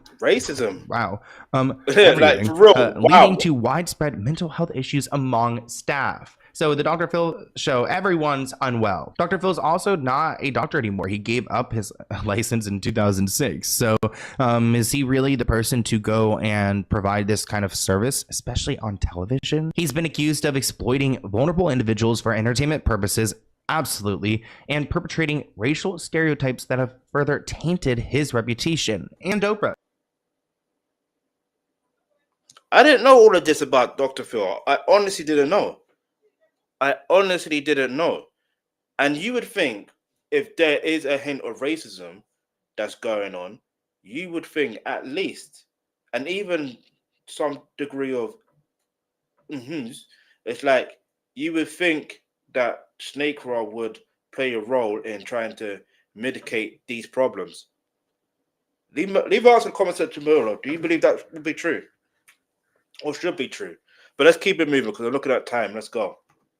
I mean, the show is Oprah's work. Now, it seems like Oprah keeps people close who can make her a pretty penny. She likes to, stay where the money's at, which I understand. Everyone wants to get their bag, even if you already have like $2.3 billion. But is it worth ruining friendships over? Because she's been accused of betraying a lot of people. Friendship betrayal. Okay. Now, the bad blood originally started with a press tour and Oscar campaign for Precious back in 2009. Monique claims that Oprah, who served as a producer on the film along with director Lee Daniels and fellow producer Tyler Perry, advised her I remember that episode with the Steve Harvey. Well, not that particular. I remember that part. So let's say I remember that, and the way Steve Harvey was trying to make sure Monique plays ball. Do you know what I mean? It was mad to see.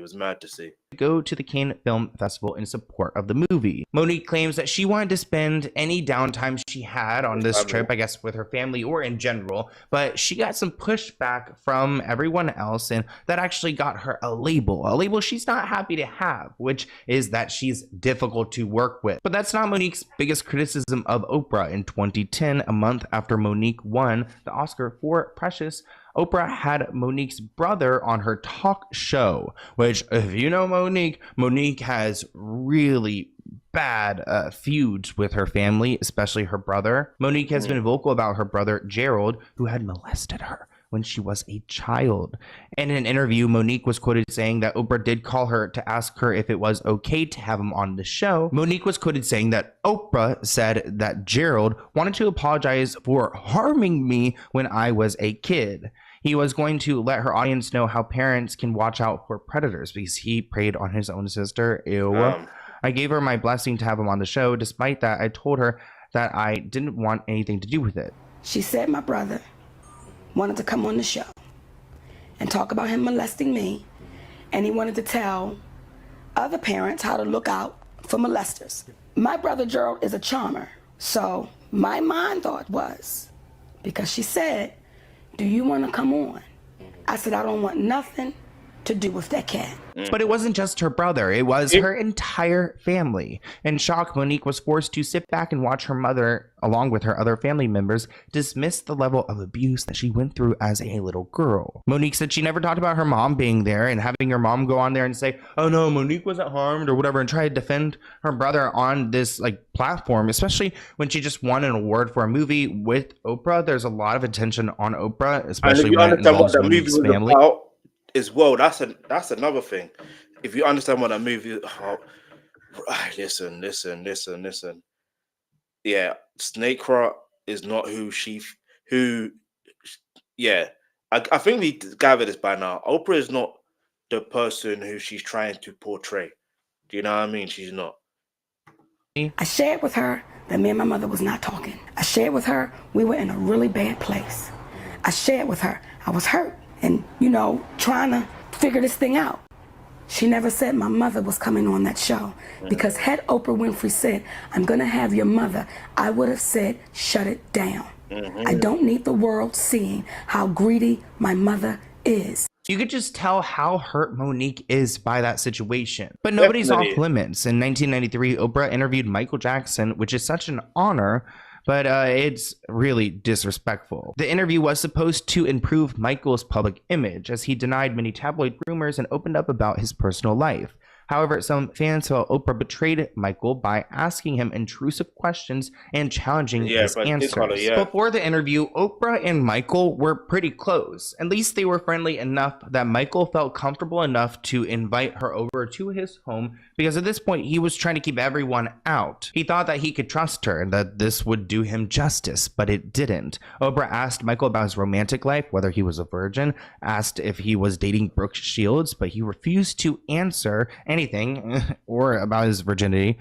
He said that it was a personal matter and that he was old-fashioned. Oprah implied that he was lying or hiding something and tried to make him feel uncomfortable. Oprah asked Michael about changing his appearance and whether he had undergone cosmetic surgery, which he admitted to having a nose job, but claimed that he had not altered his face in any other way and that he had vitiligo. Oprah seemed skeptical of his explanations and pressed him for more and more details. She even asked him about his friendships with children and why he liked to spend time with them. Michael said he enjoyed being around kids because they were innocent and pure and that he missed out on a normal childhood because of his fame. Oprah insinuated that there was something inappropriate or unnatural about his behavior and asked him if he ever slept with the children in his bed. Now, these questions angered Michael Jackson's fans, who felt that Oprah was disrespectful, insensitive, and biased. They accused her of exploiting Michael's vulnerability and trying to tarnish his reputation. They also blamed her for paving the way for allegations of sexual abuse that later emerged in the decade. Some fans even boycotted her show and demanded that she apologize to Michael. Though this interview did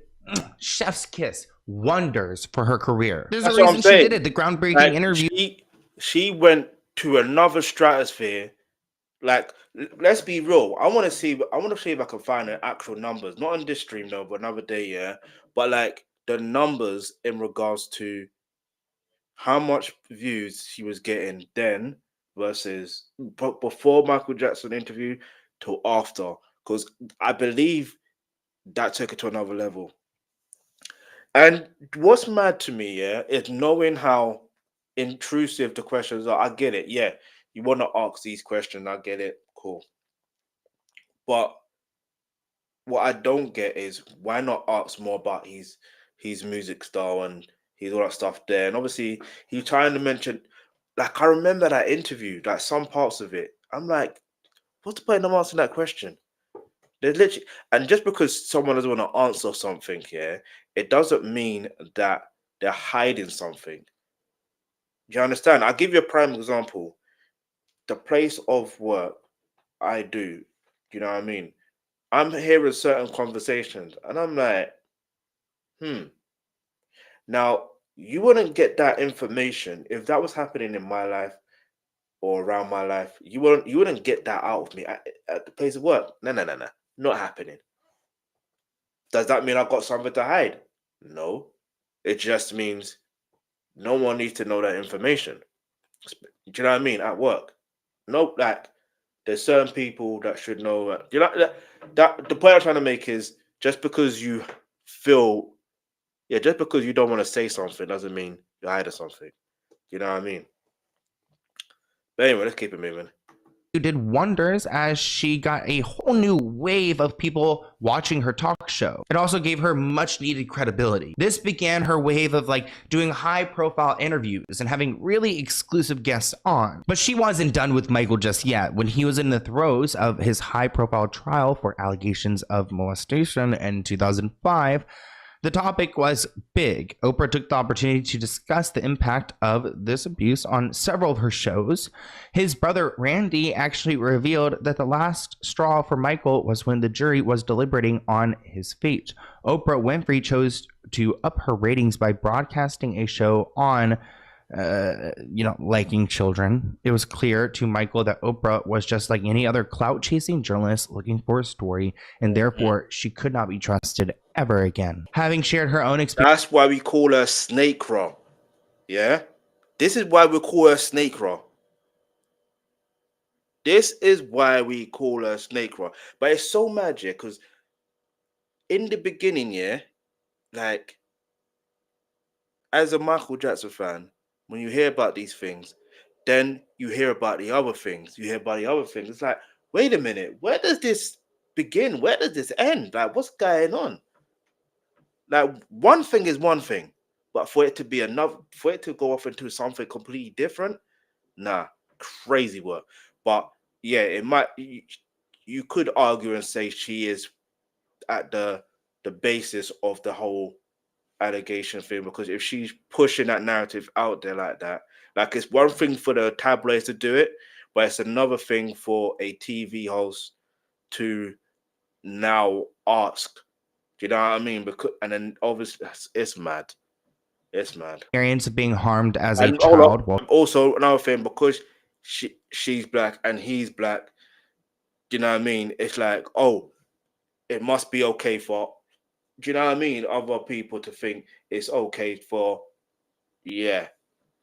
Anyway. Taping her show, Oprah had become somewhat of an outspoken activist for change to protect children and exposing what she considered a national epidemic. Even after Michael Jackson died, she was not through with him. She did a special about Michael Jackson in 2019 titled After Neverland, which featured a lot of his alleged victims. No, wait.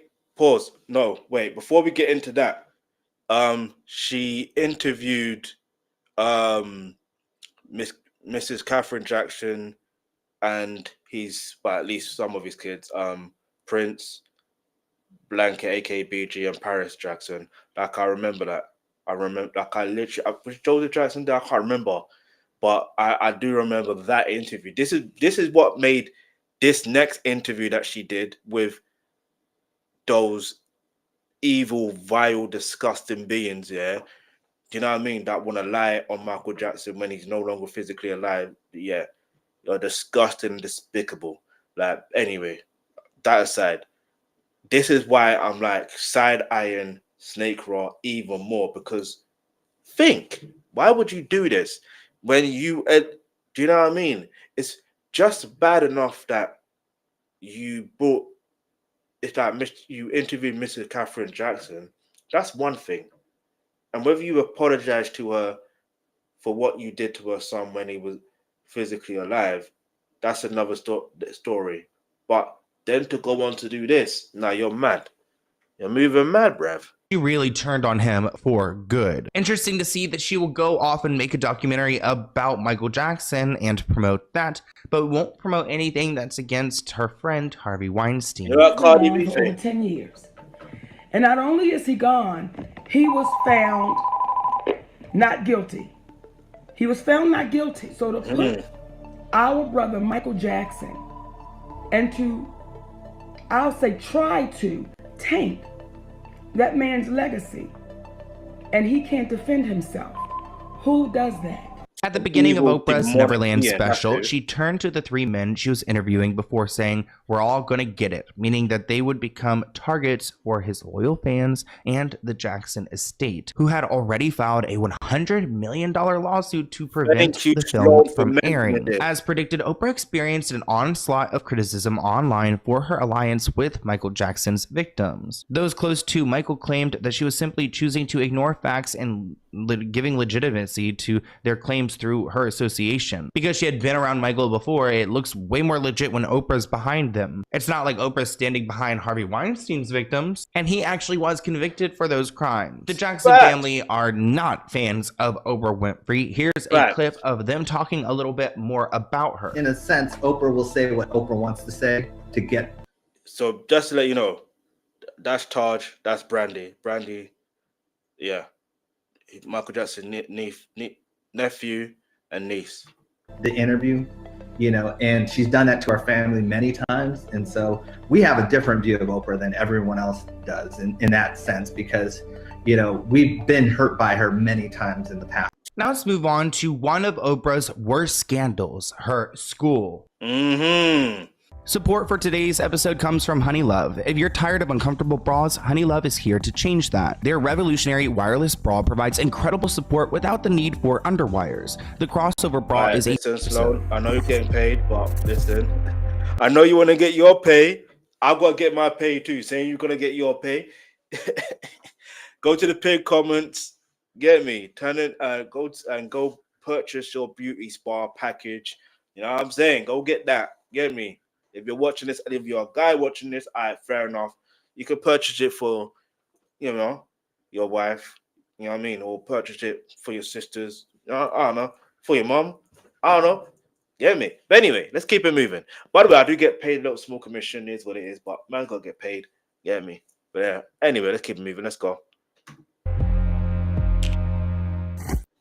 Can we have a permanent ban on celebrities like creating schools? Like no more Oprahs, no more Trump schools, no more Kanye West schools. I'm over it. She had the dream though to open a leadership academy for girls, and it was going to be located in South Africa where they could use a good school. So thank you, Oprah. It cost about $40 million, and the academy, a boarding school with a 52-acre campus and a high-tech computer lab, a wellness center, all of the amenities, was ready for kids to come in. Oprah accepted 157 7th and 8th graders to go and attend the school tuition free, which is great. That's such a nice thing to do. These are my girls. These are my girls.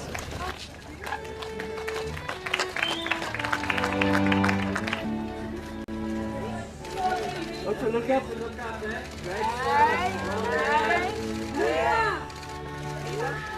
Though the school faced criticism for being too elitist and... Before we get into that, yeah, you know when I first, it's like, despite the situation between, I can't remember what year this was, but I do remember hearing about this. I was like, right, this is a good motion, good idea. I didn't know, you know what I mean? You know when you don't know too much, even though you're like, I know she did Michael Jackson bad, but like, all right, this is good. Do you know what I mean? This is good. Little did I know. Yeah, I heard some things, but let's see what Sloan's got to say to exposing Oprah in regards to this situation, because, yeah, it's mad. Extravagant, given the financial struggles in South Africa.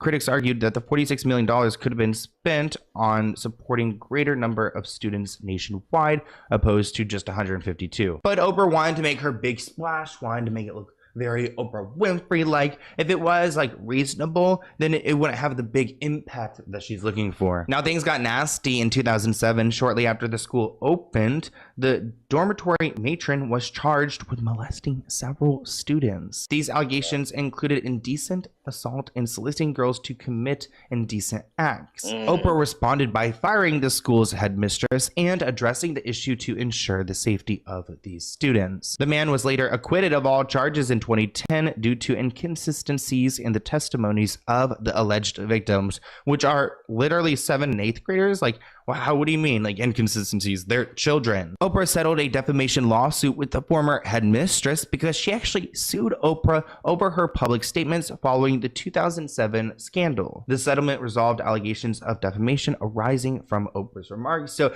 that lady got a pretty penny. Now, controversy at this school wasn't done yet. In 2007, 7 students were suspected of harassing their classmates. Reports indicated the alleged perpetrators also attempted to entice their classmates into lesbian encounters. In 2011, the body of a newborn, holy crap, was discovered in a student's bag. A 17-year-old who'd recently given birth had the body of the baby. Holy, I don't like talking about this stuff. Just the body of a baby in a backpack, ew, and brought it to school, gross. In 2023, there were rumors of a missing student. Several students from the academy actually had gone missing. There were no credible news sources to, I guess, confirm these rumors, and we're not sure where it came from. So, I mean, this did happen in 2023, so I could see Oprah getting good at slowing down news when it came to the controversial school. But one thing that's really concerning about this school is that the parents aren't able to just come and visit. They can't come and just pick up their child. Parents have restricted visits, so there's something a little bit scary about that. Now let's talk about Maui, because Oprah owns a lot of it. Boarding school. We talking about what I'm paying school fees, and I can't come see my child. What we talking about? What we talking about here? Anyway, Hawaii scandal's the next one. Yeah, okay. I think that's the one with to do with... No, in fact, let me not assume. Let's keep it moving. Let's go.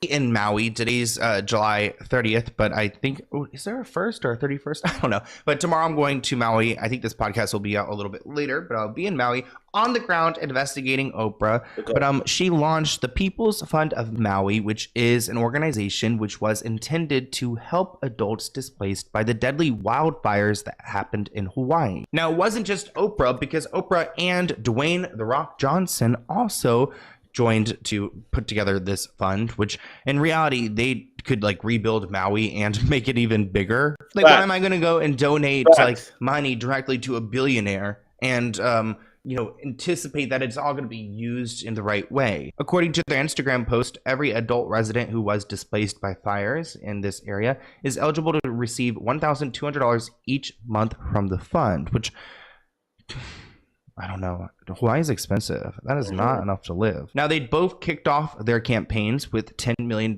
in donations, and they asked others to contribute further. But I mean, Oprah's got more than just $10 million. She could easily front. I mean, I don't know her financial status right now. Maybe she spends it all. Is that why? Is that why? Did she spend all those billions of dollars? How do we help? What do we do? Can we create something? Do we support something that's already in place?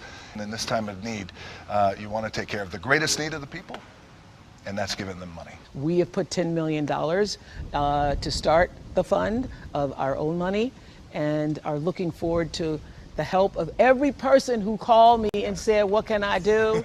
This is what you can do. It's cringe. And after announcing this fund, they got a lot of criticism because people were asking them to contribute more. Oprah has $2.5 billion at this point, and Dwayne "The Rock" Johnson has $270 million, which means they contributed less than 0.5% of their total wealth to the fundraiser. So literally Trump change. It's like if I want to give you like what's something I have cheap around here? Just like a water bottle. It's not even Stanley. Like, it's not even a Stanley one, and this would be me giving you my water bottle that was like actually on sale at Ross or something. A lot of people called it out for what it is. It's tone deaf. But you see, people were very upset with them for even asking for donations, basically calling them both out as a billionaire and millionaire. And basically people are telling them to just donate themselves, because everybody who is not named The Rock or Oprah are currently struggling just to survive and afford basic needs, I think you could say. And that's true, because how can you ask someone to give when you already have enough to give? You've got surplus to acquire. You've got surplus. This is why if you're gonna give from the heart. Be genuine. Just give from the heart. Obviously, I'm not saying to give all your money or anything like that, but like at least know what you can afford to give. And it's clear that Snake Rock and The Rock, they both can afford to give. I don't know their living expenses. I don't know their incoming and outgoing. But if you're a billionaire, I'm pretty sure you can account for your money, right? And if you are a millionaire, same thing. So therefore, you should be able to give what you can. More. You don't even need to ask for other people to donate, other than your other millionaire and billionaire friends or associates. You can ask them to also contribute. That's how it should really be, to be honest. But anyway, let me know what your thoughts are in the comments below. Maybe I'm just not thinking straight. I don't know.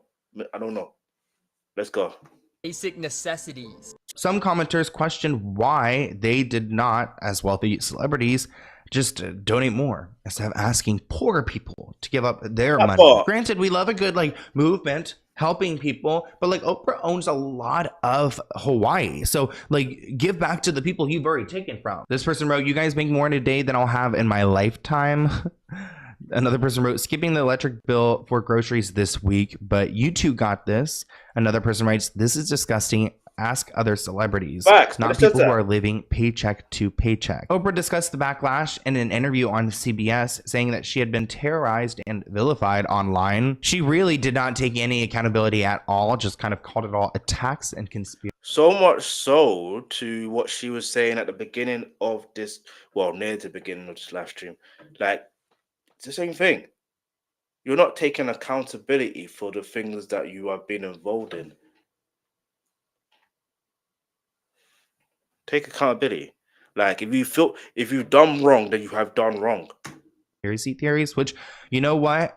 I don't feel like there's a lot of conspiracy when it comes to theories about you, Oprah. Well, this is a really great point about being happier in the midst of an onslaught of being terrorized and vilified online. All the online, being slander and slammed, attacks, lies, conspiracy theories, really took the focus off of what was the most important thing, and that was the people of Maui. Oprah is not a victim. There's a reason why people are questioning this fund. The fund is operated by the Entertainment Industry Foundation, which is a California-based nonprofit which focuses on helping celebrities do charity work. So they are like machines for putting Oprah's face on something and getting a bunch of money. And I'm sure this organization has to pay their employees. Like, a nonprofit's not really always a nonprofit. Yeah, you know what I mean? I used to live in DC and work around all these lobby firms and nonprofits and things, and they make plenty of money. They just won't report it. Like, oh, if you like, I think ultimately you want to report no revenue like created. So I don't know how the laws work in Hawaii or California, but in some cases you could just like, oh, we made some money, let's go and just, you know, give you a bonus, or you know, your salary just ended up going up $40,000 miraculously. Now, Ray Vega, a person who lives in Maui and who was displaced, said that he and his girlfriend had registered with the fund at the same time. She was approved and received a payment. His application was held because he still had a mainland ID. Oh, so because his address was, I guess, still technically on the mainland of America, United States, he found himself in trouble. Allie Grimes and her partner, a firefighter, faced similar delays. While her partner got his payment, Allie only recently learned that she will get her first payment the next round. She says the process, one she repeated multiple times for federal and private assistance, required patience since it's a full-time job filling out all these applications. Damn. Allie, I totally agree with you. If I've got like more than 2 pages to fill out, you know, it's a shift that I'm checking into. And that $1,200 isn't going to do much. I mean, maybe it could feed them. Hawaii is one of the most expensive states, with the cost of living being around $55,000 a year. So $1,200 for 6 months isn't going to do anything. And what's so sad is that Oprah could do more. You're telling us to fill out this paperwork so that you can give us the least amount of money. All I've had since day one is $700. I think the whole takeaway from this podcast is that Oprah could do better. She could do more. I don't know if she can go back in time, though. I think she's kind of sold herself off to this, like to these elite people, to this industry, to this lifestyle of like where she could never relate to one of us again. You know what I mean? She's been checked out for so long, and I don't think she wants to. I mean, seeing her take no accountability time and time again is frustrating, especially because she's someone who's portraying herself of doing good and helping people. Yeah, she's causing more destruction and harm. I mean, that school, that baby in the backpack, I'm not going to be able to sleep tonight. But I want to hear what you guys think of this week's episode, and I will see you soon. Bye, guys. All right, shout out to Sloan for that. Shout out to everyone watching. But yeah, man, that was mad. Let's see the I'm definitely going to subscribe to his content. Let's keep it moving. Let's go, because he got one on Clive Davis that I'm going to react to soon. So make sure you turn on your post notifications there. Like, seriously. Because, yeah, there's more 2D stuff. And there's more to the Oprah stuff as well. I want Oprah to have an Ella moment. It's a long overdue. No, so you're going to have more than an Ella moment. More than an Ella moment. Oprah's been pissing me off since I was 24. I'm 44 now. Enough is enough with her. Her power posed so many problems. Let me see the most recent ones. Successful people are often villains in the eyes of jealousy. Not necessarily. Oprah is a effing ogre. That's mad. Real interesting.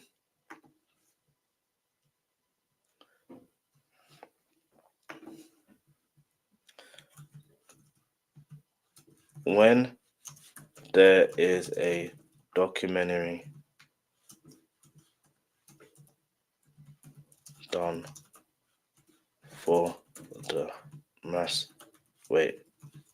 public,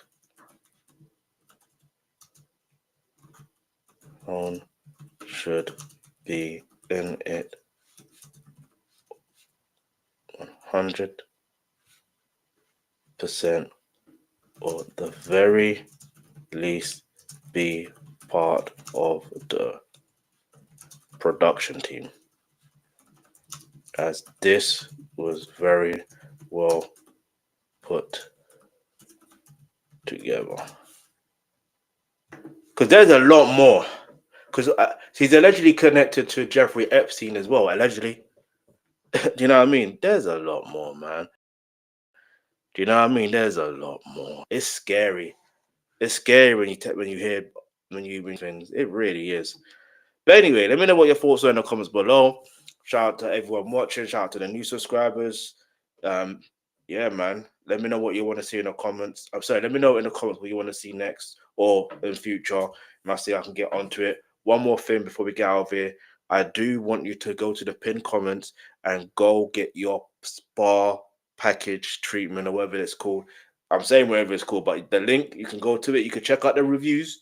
Get me, man. Ain't snake right here. Check out the reviews of what other people are saying, and then you can make a decision on whether you want to purchase it or not. Do you know what I mean? And yeah, I do get paid a small commission. It is what it is. But yeah.